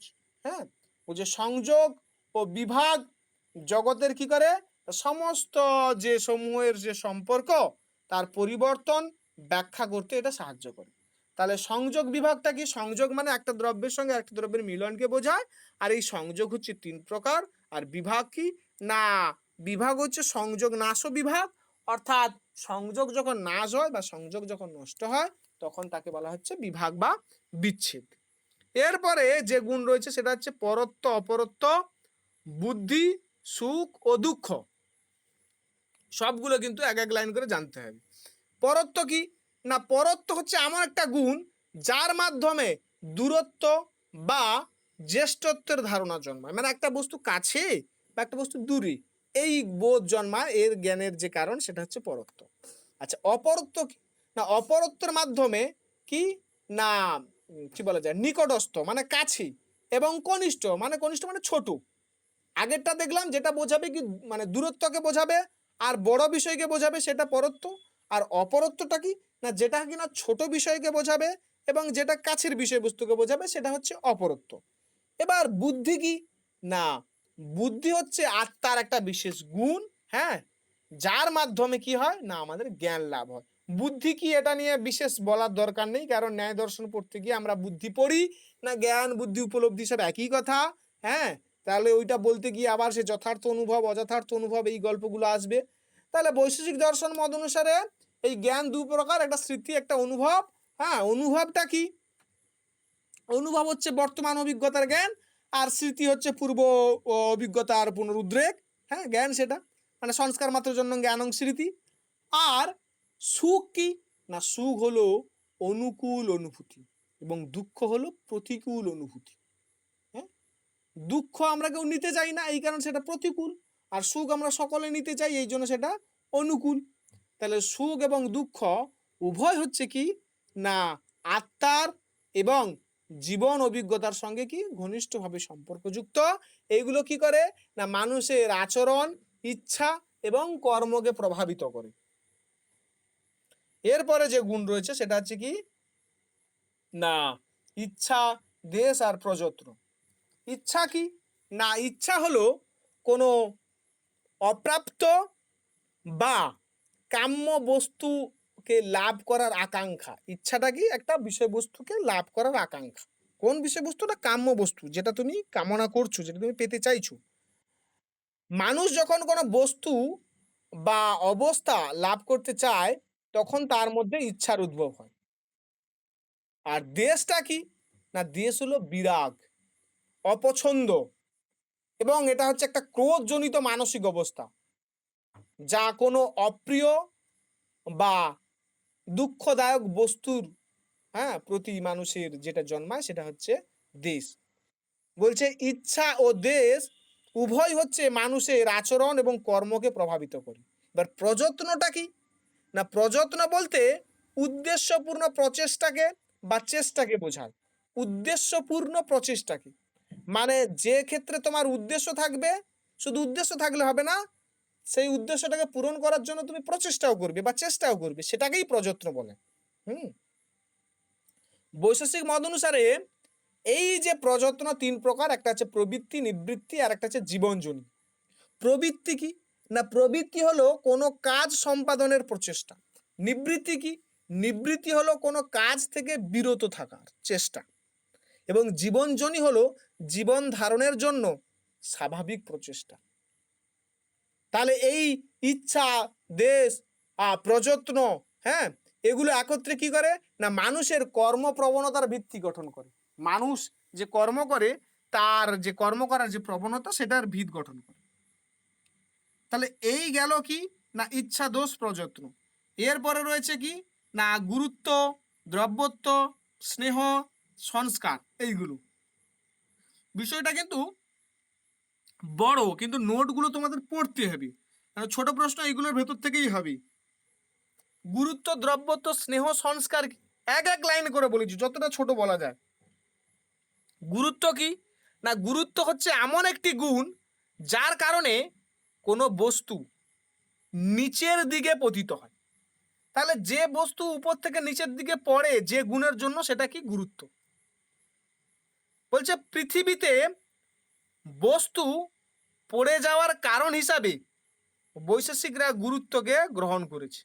দ্রব্যত্ব কি না, দ্রব্যত্ব হলো সেই গুণ যার কারণে কোনো পদার্থ প্রভাবিত হয় বা গড়িয়ে যেতে পারে। তাহলে দ্রব্যত্বের কারণে কি হয় না, দ্রব্যত্বের কারণে হচ্ছে একটা বিষয়বস্তু কি না গড়িয়ে পড়ে বা প্রভাবিত হয়। বলছে যেমন জল বা গলিত পদার্থে দ্রব্যত্ব দেখা যায়। জলের মধ্যে এই দ্রব্যত্ব আছে বলেই সেটা কিন্তু গড়িয়ে যায়, সেটা প্রভাবিত হয়। তাহলে জল প্রভাবিত হয় কিসের জন্য? তার মধ্যে দ্রব্যত্ব থাকার জন্য, সেটা দ্রব্যত্ব থাকার জন্য সেটা প্রভাবিত হয়। স্নেহ কি না, স্নেহ হলো দেখো, স্নেহ হচ্ছে সেই বিষয়বস্তু যেটার কারণে, যে গুণটার কারণে কি হয় একটা বিষয়বস্তু পিণ্ডভাব সৃষ্টি হয়। এই যেমন ধরো আটা দিয়ে যে আমরা ডলা বানাই, সেই পিণ্ডভাবটা তৈরি হয় তার মধ্যে কিন্তু স্নেহ পদার্থ থাকে বলে। বলছে স্নেহ হলো সেই গুণ যা কণাগুলিকে একত্রে ধরে রাখে এবং পিণ্ডভাব সৃষ্টি করে। বিশেষত জলীয় পদার্থে স্নেহ গুণ বিদ্যমান থাকে। বা সংস্কার, এখান থেকে কিন্তু প্রশ্ন পড়েছিল 2025-এ, এই জায়গাটা থেকে। কি না, সংস্কার হলো এমন একটি অবস্থা যা পূর্ববর্তী ক্রিয়ার প্রভাবকে ধরে রাখে। বৈশেষিক মতে সংস্কার কিন্তু 3 প্রকার। প্রশ্নটা এই জায়গা থেকে পড়ছি। কি? বেগ, ভাবনা আর স্থিতিস্থাপক। এবার বেগ কি? বেগ হলো কোনো গতিশীল বস্তুর চলনকে বজায় রাখে বেগ। আর ভাবনা কি?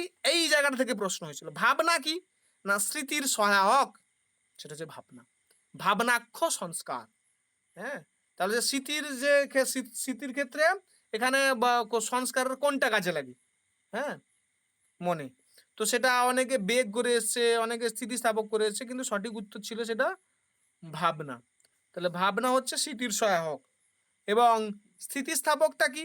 না স্থিতিস্থাপক হচ্ছে কোনো বস্তুকে পূর্ব অবস্থায় হ্যাঁ ফিরে যেতে সাহায্য করে, যেটা সেটাকে বলা হয় স্থিতিস্থাপক। তাহলে সংস্কার কি?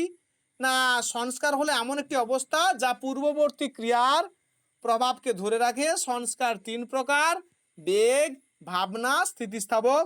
বেগ হচ্ছে কি? না গতিশীল বস্তুর চলনকে বজায় রাখে। ভাবনা হচ্ছে তাই, যেটা স্মৃতির সহায়ক। এবং স্থিতিস্থাপক হচ্ছে সেটা যেটা বস্তুকে পূর্ব অবস্থায় ফিরে যেতে সাহায্য করে। এরপরে যে গুণ রয়েছে সেটা হচ্ছে ধর্ম, অধর্ম এবং শব্দ। ধর্ম কি? না ধর্ম হচ্ছে তাই যেটা না বেদে যে বলা হয়েছে, যেটা বেদে যে কথাগুলো বলা হয়েছে সেইটা অনুসারে যা কিছু, সেটা হচ্ছে ধর্ম। এই জন্য বলা হয়েছে ধর্ম হলো বৈদিক বিধি সম্মত এবং যেটা নৈতিকভাবে সৎ। হ্যাঁ, বলছে যেটা কর্মের ফলে উৎপন্ন একটা কি বলা যায় অদৃশ্য শক্তি, যা ভবিষ্যতে সুখ ও কল্যাণের কারণ হয়, সেটা হচ্ছে ধর্ম। আর অধর্ম কি? না অধর্ম হচ্ছে যেটা নিষিদ্ধ, যেটা অনৈতিক কর্মের ফলে উৎপন্ন শক্তি, যা কিনা মানুষের মধ্যে কি না দুঃখ এবং অকল্যাণের কারণ হয়। এই বৈশেষিক দর্শনে ধর্ম এবং অধর্ম প্রত্যক্ষভাবে উপলব্ধ না হলেও এগুলোকে বাস্তব গুণ হিসাবে স্বীকার করা হয়েছে। হ্যাঁ, তাহলে ধর্ম কি অধর্ম কি? না ধর্ম হচ্ছে যেটা বেদসম্মত, অধর্ম হচ্ছে যেটা বেদ নিষিদ্ধ। ধর্ম হচ্ছে নৈতিক, অধর্ম হচ্ছে অনৈতিক।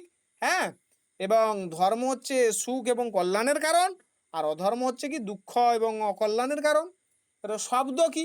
না আকাশের বিশেষ গুণটা হচ্ছে শব্দ। শব্দের মাধ্যমে আমরা ভাষা, ধ্বনি এবং যোগাযোগের জ্ঞান লাভ করি।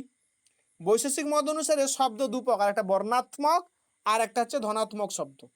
বলছে বর্ণাত্মক শব্দ হচ্ছে কি না ভাষার অক্ষর ও শব্দ রূপে যেটা প্রকাশিত হয়। আর ধনাত্মক শব্দ সেটা হচ্ছে বিভিন্ন প্রকৃতির, যেটা হচ্ছে কি বলা যায় যান্ত্রিক শব্দকে বোঝায়।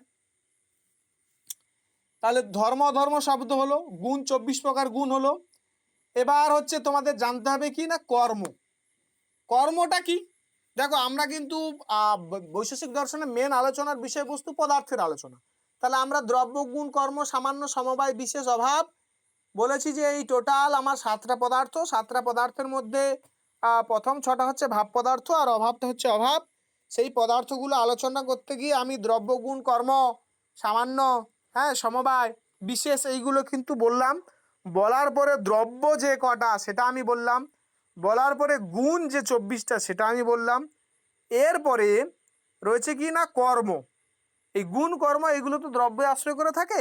কর্মটা কি না যা দ্রব্যে অবস্থান করে এবং যা সংযোগ এবং বিভাগের কারণ হয় তাকে বলা হয় কি কর্ম। গুণের মতো কর্মও কিন্তু দ্রব্য আশ্রয় আশ্রয়ী, দ্রব্যতে আশ্রয় করে থাকে, কিন্তু গুণ হচ্ছে স্থির কিন্তু কর্ম হচ্ছে গতিশীল। বলছে কর্মের ফলে বস্তুর মধ্যে পরিবর্তন ঘটে। বৈশেষিক মত অনুসারে কর্ম 5 প্রকার, তা হচ্ছে উৎক্ষেপণ, অবক্ষেপণ, আকুঞ্চন, প্রসারণ এবং গমন। উৎক্ষেপণটা কি না উৎক্ষেপণ হলো ঊর্ধ্বগতি, উপরের দিকে কোনো বিষয়বস্তুকে ছুঁড়লে সেটা যে উপর দিকে যাচ্ছে সেটা হচ্ছে উৎক্ষেপণ। আর অবক্ষেপণ কি যেটা হচ্ছে নিম্ন গতি, যখন নিচের দিকে পড়ছে সেটা হচ্ছে অবক্ষেপণ। আকুঞ্চন কি? আকুঞ্চন হচ্ছে সংকোচন। যেমন ধরো তোমার হাতটা মুষ্টিবদ্ধ নেই, হাতটা খোলা আছে, সেটা হচ্ছে কি আকুঞ্চনটা হচ্ছে কি যখন হচ্ছে উৎক্ষেপণ, অবক্ষেপণ, আকুঞ্চন। প্রসারণটা হচ্ছে যখন হাতটা তুমি আকুঞ্চন মুষ্টিবদ্ধ করছো সেটা আকুঞ্চন। সংকোচন করছো, ছোট করছো, মানে হাতটা মুষ্টিবদ্ধ করছো, সেটা হচ্ছে আকুঞ্চন। প্রসারণটা, যেমন হাতটা মুষ্টিবদ্ধ, হাতটাকে যেমন খুলছো, হাতটা বড় হচ্ছে, হ্যাঁ, অঙ্গুলিগুলো প্রসারিত হচ্ছে, সেটা হচ্ছে কি না প্রসারণ। আর গমনটা কি না স্থানান্তর, মানে এক জায়গা থেকে আরেক জায়গায়। তাহলে জগতের সমস্ত ভৌত যে পরিবর্তন এই 5 প্রকার কর্মের মাধ্যমে দিয়ে কিন্তু সংগঠিত হয়।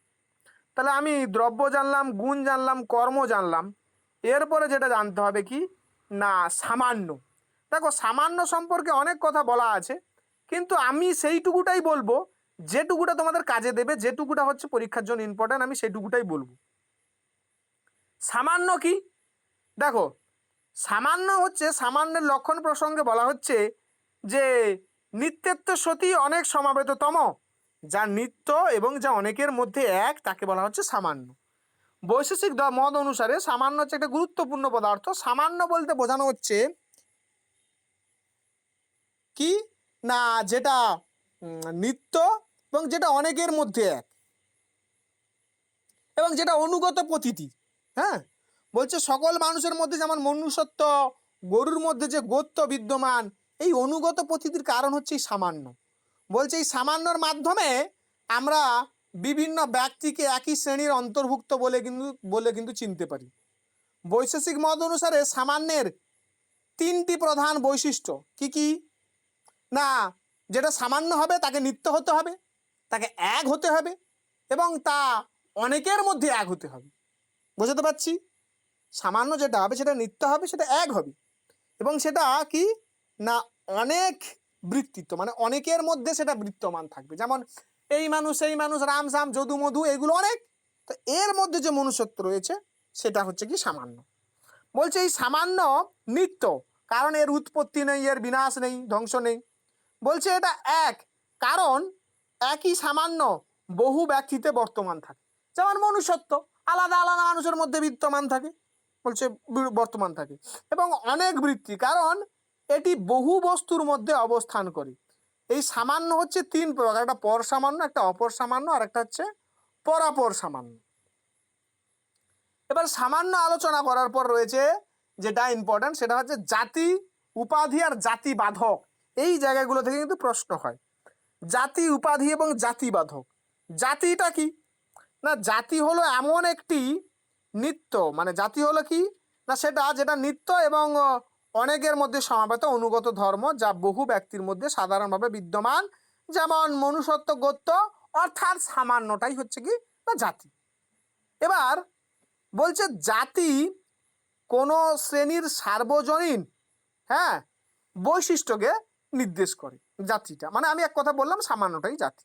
এবার উপাধিটা কি বলছে, উপাধিটা কিন্তু কোনো জাতি নয়, এটা হচ্ছে একটা আগন্তুক, এবং যেটা হচ্ছে অনিত্য ধর্ম। তাহলে জাতিটা নিত্য ধর্ম, সামান্যটা নিত্য ধর্ম, জাতি বা সামান্য। কিন্তু উপাধিটা কি না একটা আগন্তুক ধর্ম, যেটা হচ্ছে কি না অনিত্য ধর্ম।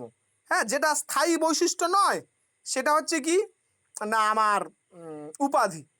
যেমন কি না খঞ্জত্ব, অন্ধত্ব, পাচকত্ব, শিক্ষকত্ব, এইগুলো কি না এইগুলো সব হচ্ছে উপাধি।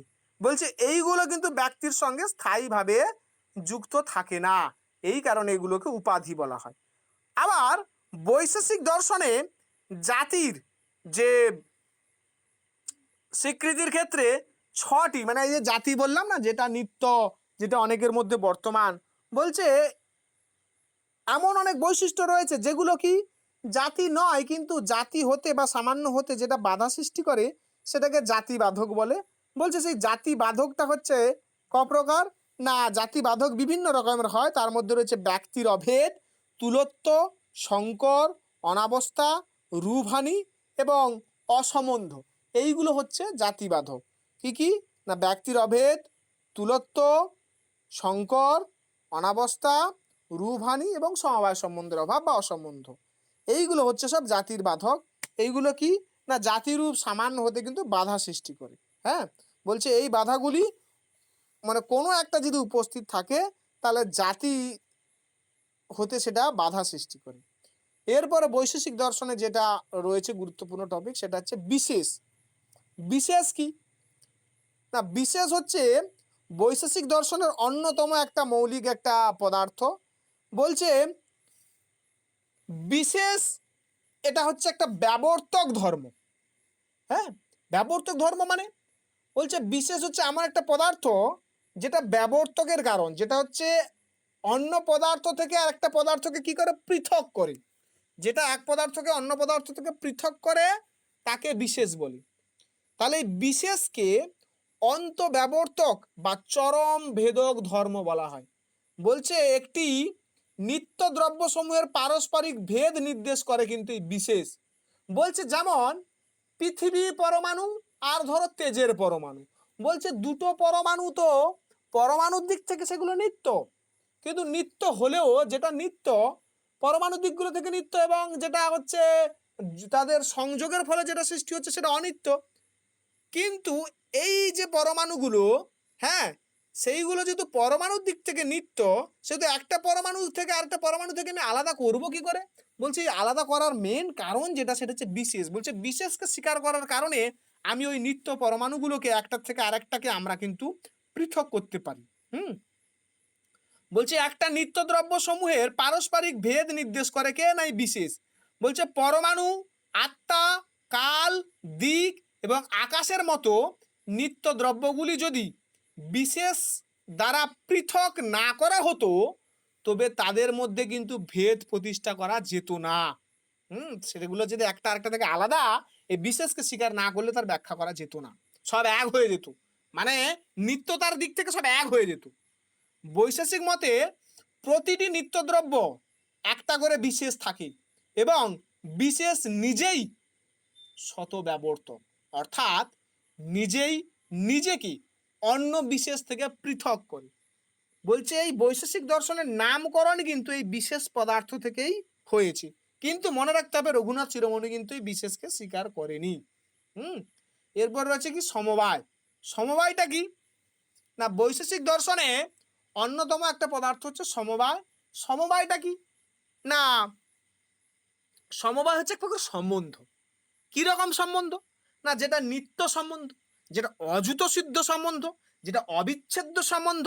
হ্যাঁ, নিত্য, অবিচ্ছেদ্য, অযুত সিদ্ধ সম্বন্ধকে কি বলা হয় না সমবায় বলা হয়। যেখানে দুটো পদার্থকে পরস্পর থেকে আলাদা করা যায় না, হ্যাঁ, সেটা হচ্ছে কি সমবায়। কনাদ সমবায়কে কারণ এবং কার্য এর মধ্যকার সম্পর্ক হিসেবে কিন্তু ব্যাখ্যা করেছেন।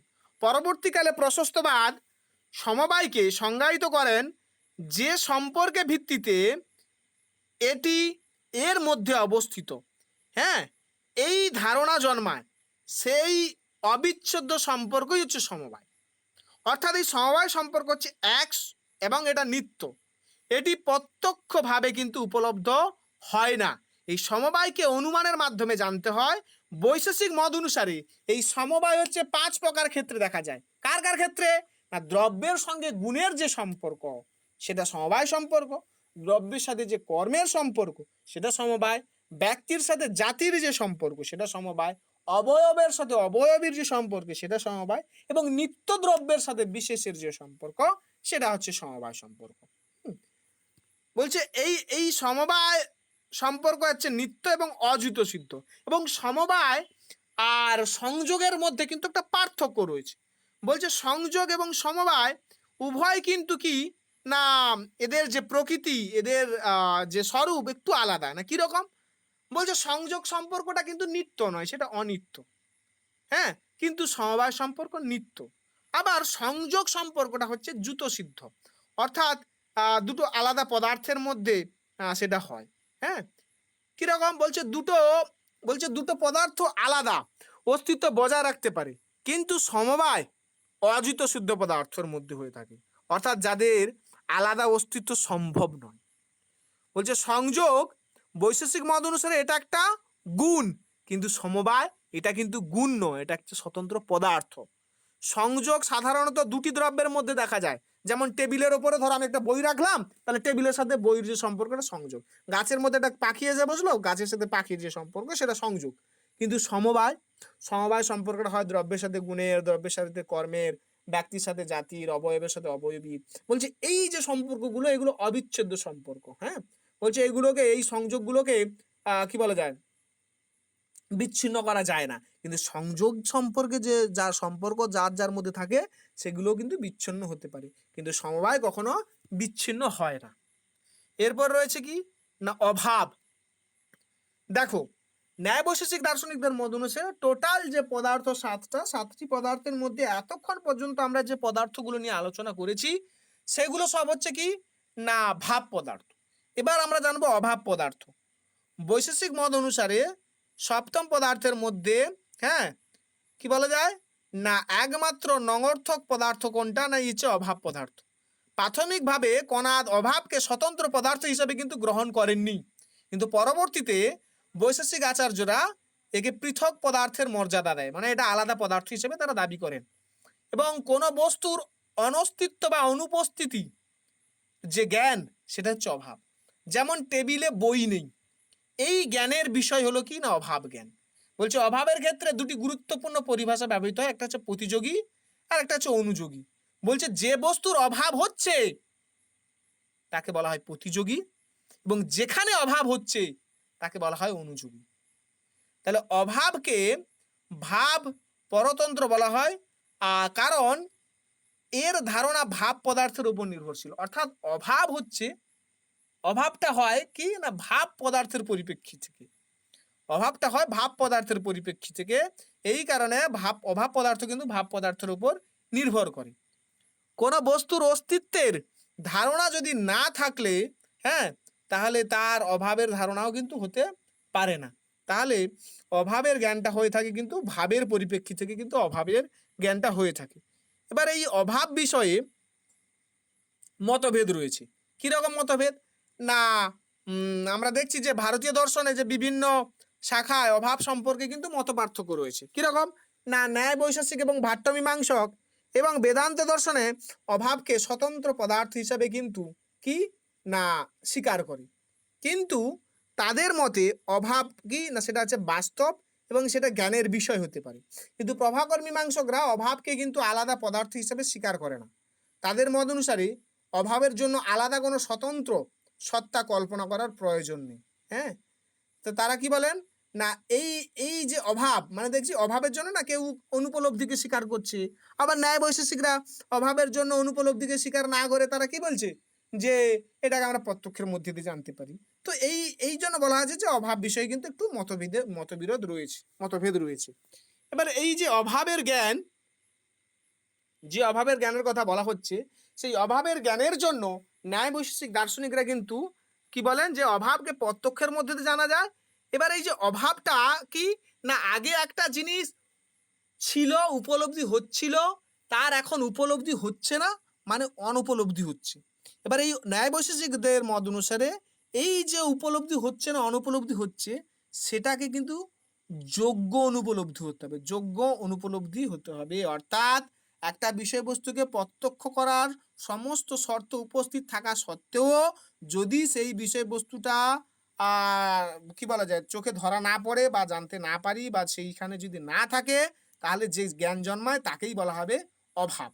এবার এই অভাব সম্পর্কে জানতে গেলে কিন্তু যেটা না বললেই নয় সেটা হচ্ছে কি না এই অভাবের প্রকারভেদ।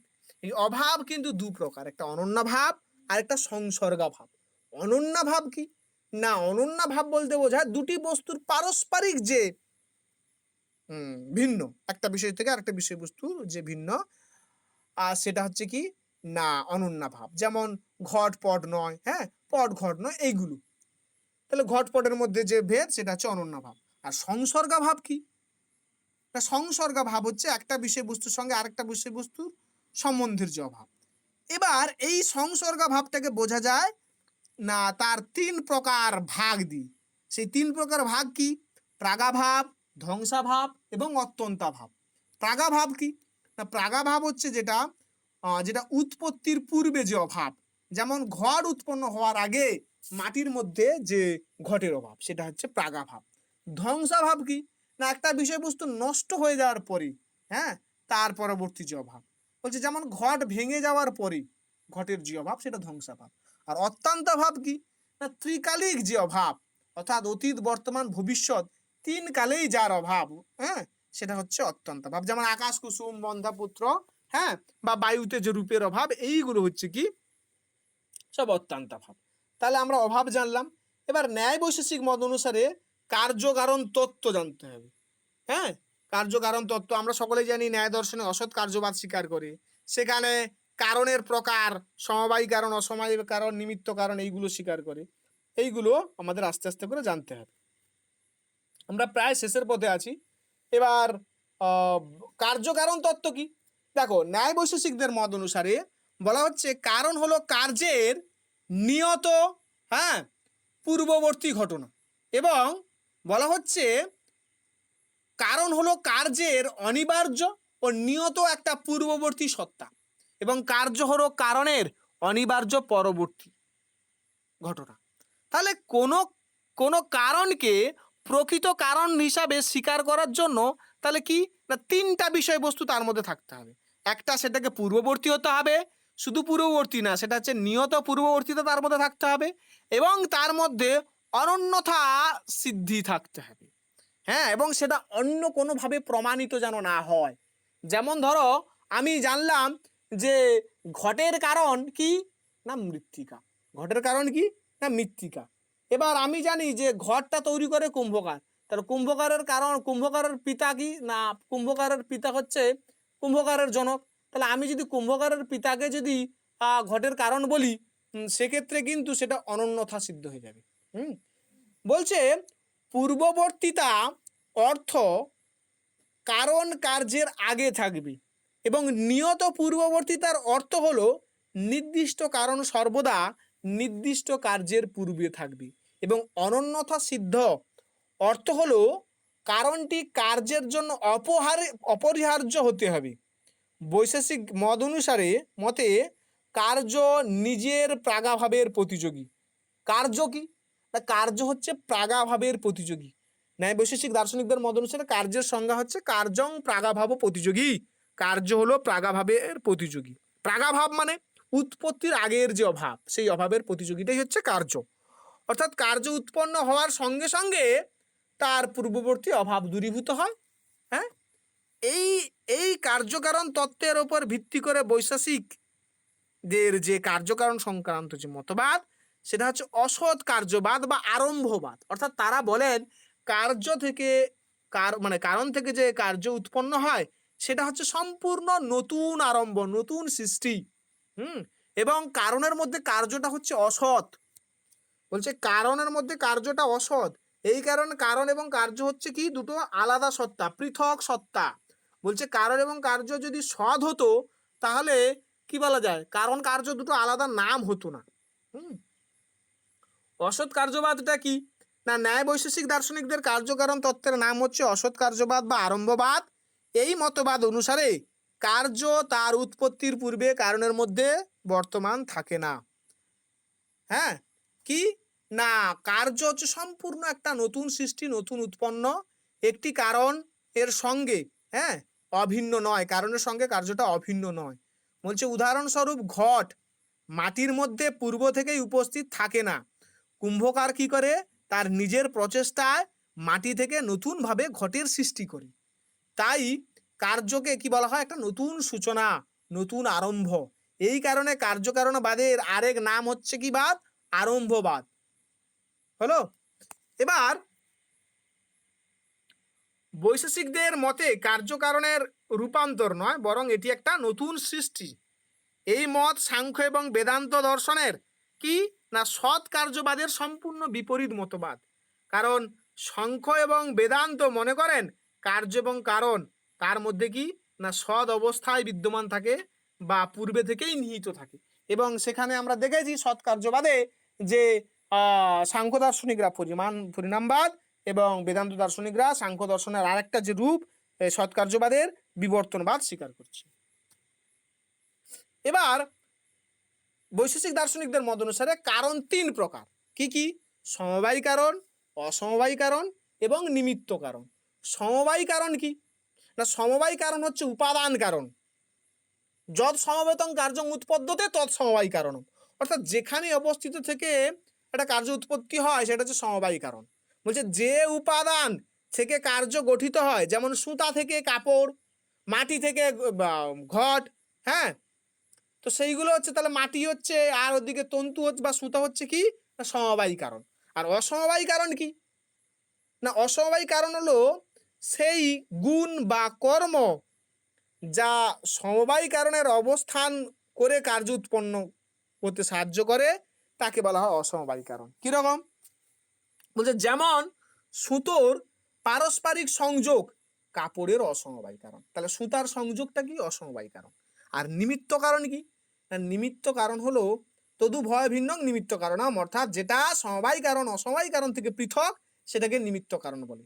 অর্থাৎ যা কার্য উৎপাদনের কার্যকর শক্তি বা কর্তা সেটাকে বলা হয় নিমিত্ত কারণ।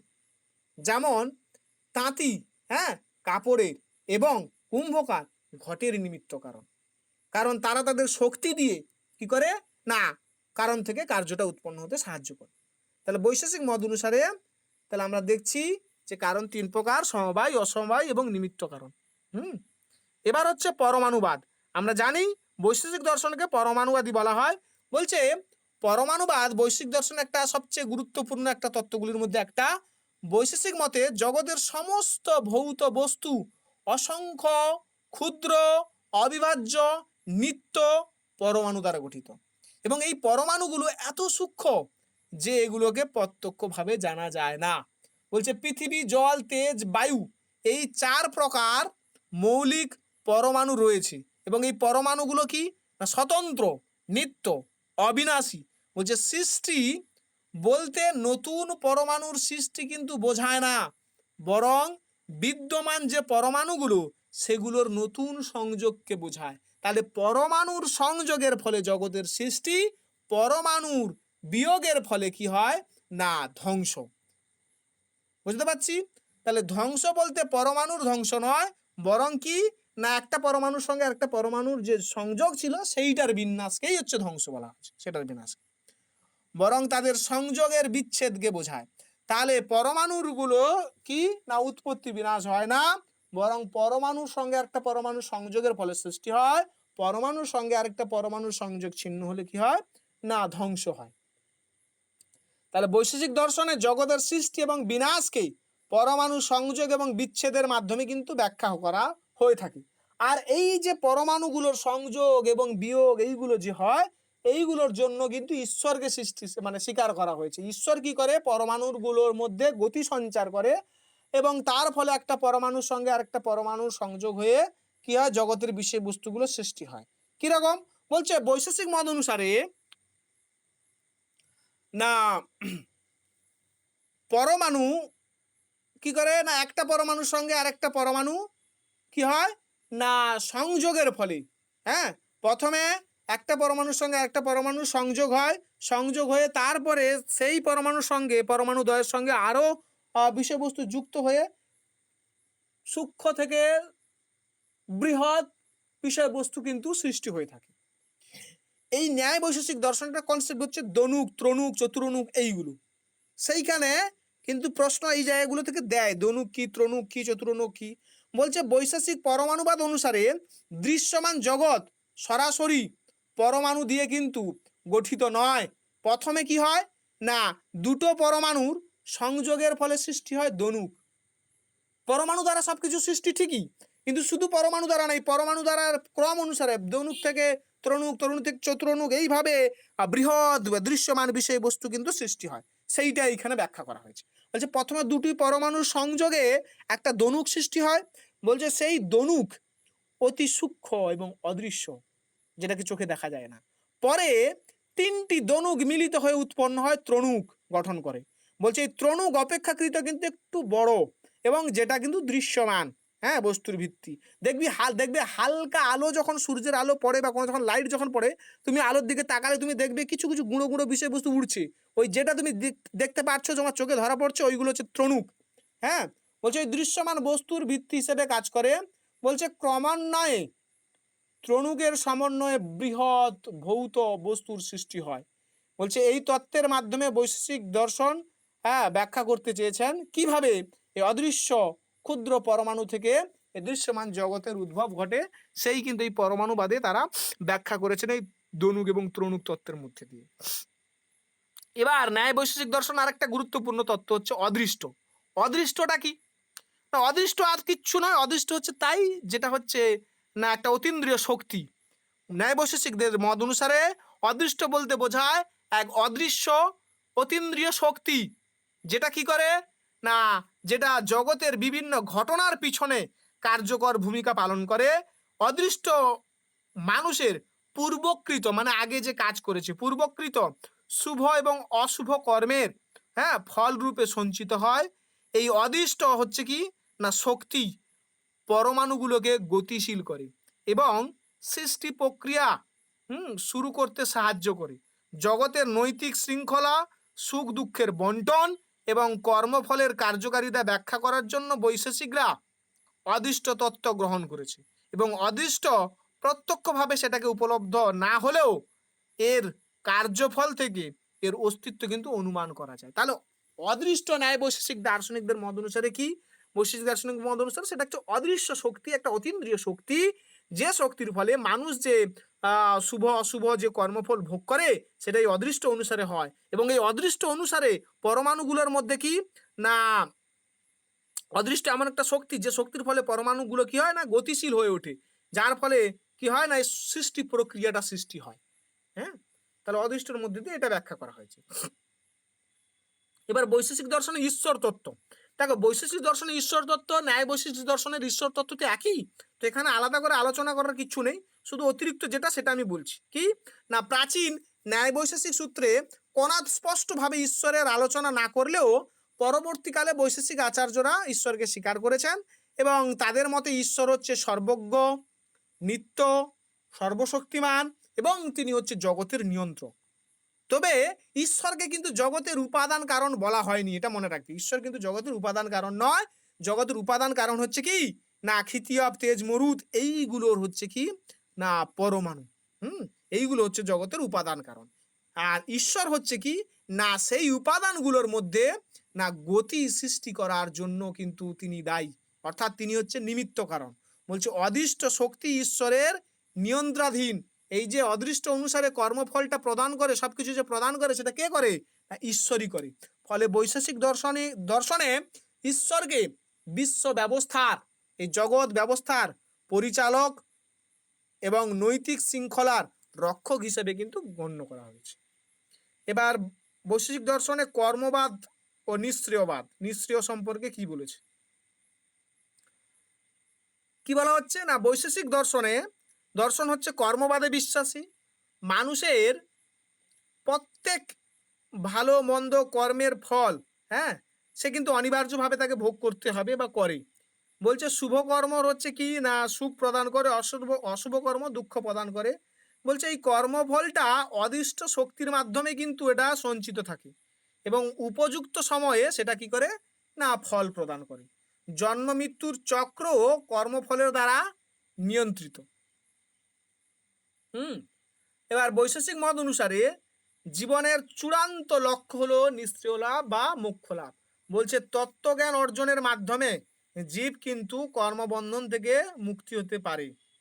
আর যখন নতুন কর্ম সঞ্চিত হয় না এবং পূর্বের সঞ্চিত যে কর্ম যেটা সম্পূর্ণরূপে ক্ষয়প্রাপ্ত হয়, তখন আত্মা কিন্তু কি না জন্ম মৃত্যুর চক্র থেকে মুক্তি লাভ করে। আর এই অবস্থাটাকেই কিন্তু নিঃশ্রেয় বা পরম মুক্তি বলা হয়েছে। আর ন্যায় বৈশেষিক দর্শনে এই মুক্তিকে তো নিঃশ্রেয় অপবর্গ বলা হয়ে থাকে। হ্যাঁ, সেটা আমি আগেও তোমাদের বলেছি। এবার বৈশেষিক দর্শনে এবং কি বলা যায় গ্রিক দর্শনের যে পরমাণুবাদ, বৈশেষিক দার্শনিকদের তো পরমাণুবাদী বলা হয়। তো এই পরমাণুবাদ, গ্রিক দর্শনের পরমাণুবাদ এবং বৈশেষিক দর্শনের পরমাণুবাদের মধ্যে কিন্তু পার্থক্য রয়েছে। কিরকম পার্থক্য না, বৈশেষিক পরমাণুবাদ এবং গ্রিক পরমাণুবাদ উভয় মনে করে যে জগতের সমস্ত ভৌত বস্তুর মেন হচ্ছে কি অবিভাজ্য নিত্য পরমাণুর দ্বারা এটা গঠিত হয়েছে। কিন্তু এই দিক থেকে উভয়ের মধ্যে মিল থাকলেও মৌলিক কিছু পার্থক্য রয়েছে। কিরকম পার্থক্য না, বৈশেষিক দর্শনে বলা হয় পৃথিবী, জল, বায়ু, তেজ, এই পরমাণুগুলোর মধ্যে গুণগতভাবে কিন্তু এইগুলো আলাদা। কিন্তু গ্রিক পরমাণুবাদ যারা হচ্ছে ডেমোক্রিটাস, হ্যাঁ, লিউসিপাস, এরা মনে করে যে এদের মধ্যে গুণগত এবং আম, আকার এবং অবস্থানের গত দিক থেকে কিন্তু এগুলো আলাদা। এইখান থেকে কিন্তু একটা প্রশ্ন 2025-এ পড়েছে। কি প্রশ্ন? না, ন্যায় বৈশেষিক মত অনুসারে এই যে পরমাণুগুলোর মধ্যে একটা পরমাণু থেকে একটা পরমাণুর যে আলাদা, পৃথক, সেইটা কোন দিক থেকে পৃথক? গুণ দিক থেকে, পরিমাণের দিক থেকে, গুণ পরিমাণের দিক থেকে। এখানে উত্তরটা দেওয়া আছে গুণগতভাবে ভিন্ন। কিন্তু গ্রিক দার্শনিক এই যে লিউসিপিয়াস, ডেমোক্রিটাস, এদের মত অনুসারে কি তাদের মধ্যে সেগুলো মূলত কি গুণহীন এবং কেবল আকার এবং অবস্থানের দিক থেকে সেগুলো ভিন্ন। গ্রিক পরমাণুবাদে পরমাণুর গতি স্বাভাবিক ও স্বতঃস্ফূর্ত, কিন্তু বৈশেষিক মত অনুসারে পরমাণুগুলির স্বভাবত সেগুলো নিষ্ক্রিয় এবং ঈশ্বর কি করে অদৃষ্টর ফলে সেগুলোকে গতিশীল করে তোলে।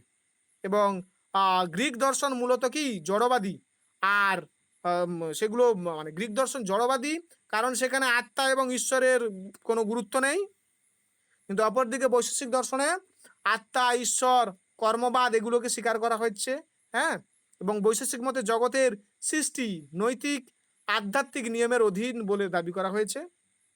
তাহলে এইগুলো সঙ্গে আমরা তুলনা করলে বুঝতে পারি যে গ্রিক যে পরমাণুবাদ তাদের যে সৃষ্টি তত্ত্ব সেটা যান্ত্রিক নিয়মে সেটা সংগঠিত হয়, কিন্তু আমাদের বৈশেষিক যে পরমাণুবাদ সেই পরমাণুবাদটা কিরকম না, সেটা হচ্ছে আধ্যাত্মিক নৈতিক পরমাণুবাদ, যেখানে হচ্ছে কি বলা যায় সেটা যান্ত্রিক নয়, হ্যাঁ, সেটা পুরোপুরি হচ্ছে কি একটা বস্তুবাদী পরমাণুবাদী তত্ত্ব বলা যেতে পারে।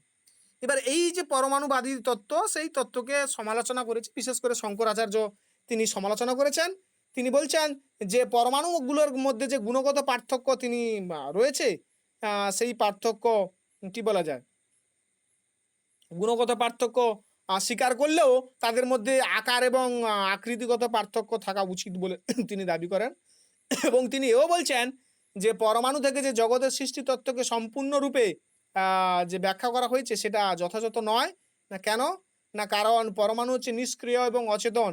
বলছে সেই পরমাণুগুলো কি করে সুশৃঙ্খল বিশ্ব সৃষ্টি করছে সেটা, সেই ব্যাখ্যাটা কিন্তু যথাযথ নয়। আবার বৈশেষিকদের যেই মুখ্য তত্ত্ব সেটাও নিয়ে তিনি সমালোচনা করছেন। তিনি বলছেন যে এই যে মুখ্য অবস্থা সেটা জ্ঞান, সুখ, চৈতন্য, সেইগুলো যদি সবকিছু যদি লোপ পায় তবে সেই মুক্তি কি করে প্রকৃত মুক্তি, হ্যাঁ, বলছে সেটা তো তাহলে জড় বস্তুর সমতুল্য হয়ে যাবে। এই কারণে বৈশেষিক দর্শনকে সমালোচনা করতে গিয়ে শঙ্করাচার্য ব্যঙ্গ করে এই বৈশেষিক দর্শনকে উল্লুক্কু দর্শন বলেছে, হ্যাঁ, উলুক্কু দর্শন বলেছে। তাহলে যদি প্রশ্ন পড়ে যে বৈশেষিক দর্শনকে উল্লুক্কু কে বলেছে, উল্লুক্কু নামে কে অভিহিত করেছে, না সেটা শঙ্করাচার্য। শুধুমাত্র এই পয়েন্টটার জন্য কিন্তু আমি এই পয়েন্টটা রেখেছি, হ্যাঁ। তো এই গেল টোটাল বৈশেষিক দর্শনের আলোচনা, যেটা সর্বোপরি তোমাদের মনে রাখতে হবে। এখানে কিছু জায়গা আমি তোমাদের যেমন বলিনি, যেমন হচ্ছে আমার মনে হলো যেটা বলিনি, ওই যে সামান্য পর সামান্য অপর সামান্য পরাপর সামান্য, সেই জায়গাটা একটা করে বৈশিষ্ট্য বলিনি, সেটা সমরেন্দ্র ভট্টাচার্যের বইতে দেখে নেবে, দেয়া আছে। তবু তোমরা চাইলে আমি সেটাকে যখন নোটস বানাবো তার মধ্যে আমি তোমাকে দিয়ে দেবো। দিইনি সেটা, আমি নিজে থেকেই দিইনি, সেটা আমি তোমাদের আলাদা করে দিয়ে দেবো। এই হচ্ছে তোমাদের টোটাল বৈশেষিক দর্শন। এটা বড্ড বড় ছিল, যেটা কি বলা যায়, শেষ করাটা আমি ভাবছিলাম যে আজকে শেষ করতে পারবো কি পারবো না, কিন্তু মোটামুটি শেষ করেছি। তোমাদের এটা রিডিংটা পড়তে হবে, টেক্সট পড়তে হবে, যে টেক্সট আমি প্রদান করব সেই টেক্সট তোমাদের কিন্তু পড়তে হবে। উইদাউট টেক্সট পড়ে কিচ্ছু হবে না। যে যা বই পড়ছো পড়তে পারো, কোনো অসুবিধা নেই, কিন্তু যে টেক্সট আমি প্রদান করছি সেই টেক্সট কিন্তু বাবা তোমাদের পড়তে হবে। হুম,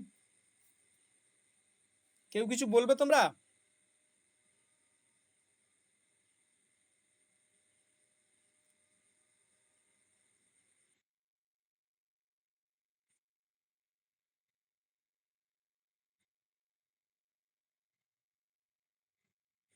দেখো, ন্যায় বৈশেষিক দর্শনে, বিশেষ করে বৈশেষিক দর্শনে না, মোক্ষকে নিঃস্ব, অপবর্গ, হ্যাঁ,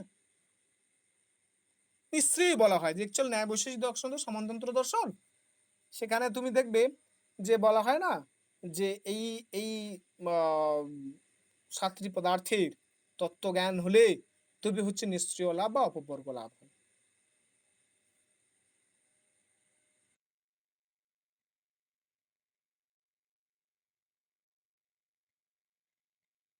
হ্যাঁ।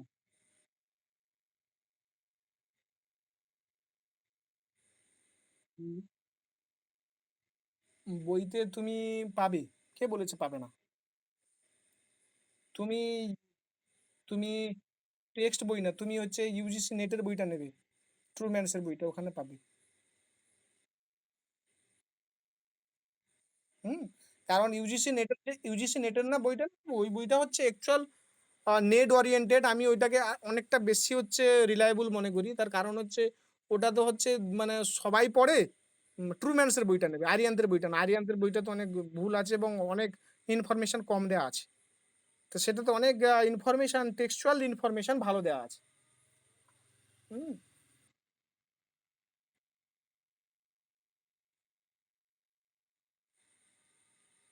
আচ্ছা, আমি যে নোটস পত্রগুলো শেয়ার করছি তোমরা আদৌ পড়ছো তো?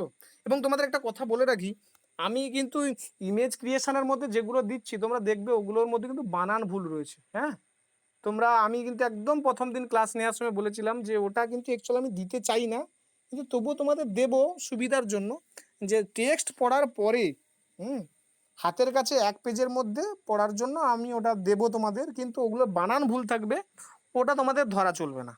হুম।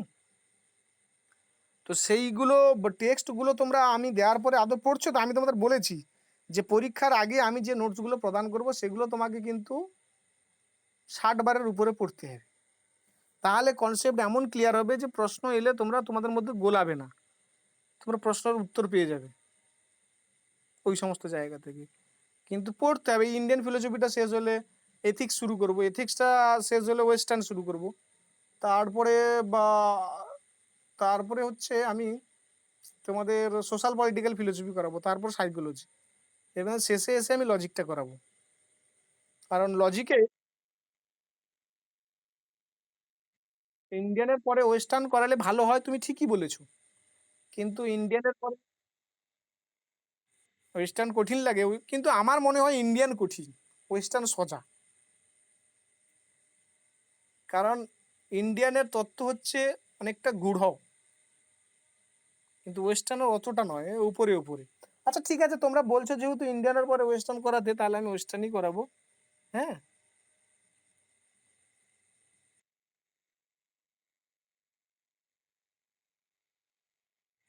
হ্যাঁ।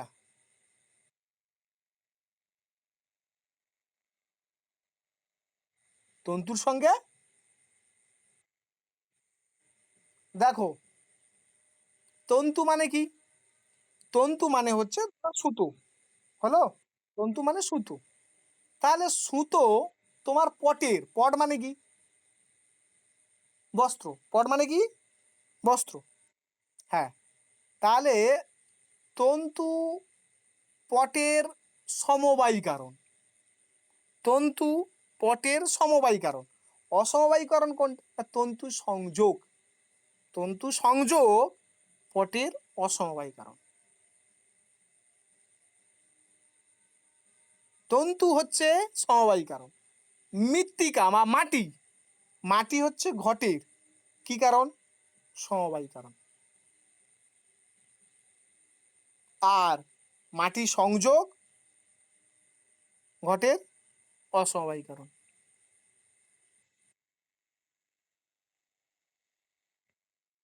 হ্যাঁ।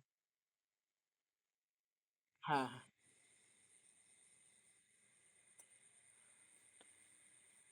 তোমরা যদি ওইটাতে টেক্সট দেখতে চাও, তাহলে তোমরা হচ্ছে তোমাদের কাছে যদি সমরেন্দ্র ভট্টাচার্যের বই থাকে, হুম, তর্ক সংগ্রহ বই, করণ কারণ চ্যাপ্টারটা যেখানে আছে সেখানে এই সমবায় কারণ, অসমবায় কারণ, নিমিত্ত কারণ দেওয়া আছে ওইখানে ডিটেলসে। হ্যাঁ, একই কথা ওইগুলোই বলেছে, তোমরা ওইগুলো থেকে জানতে পারবে যদি যদি জানতে চাও কেউ। আমার মনে হয় যেন ওইখানে একটু সহজভাবে দেওয়া আছে, তোমরা বুঝতে পারবে আরো ভালো।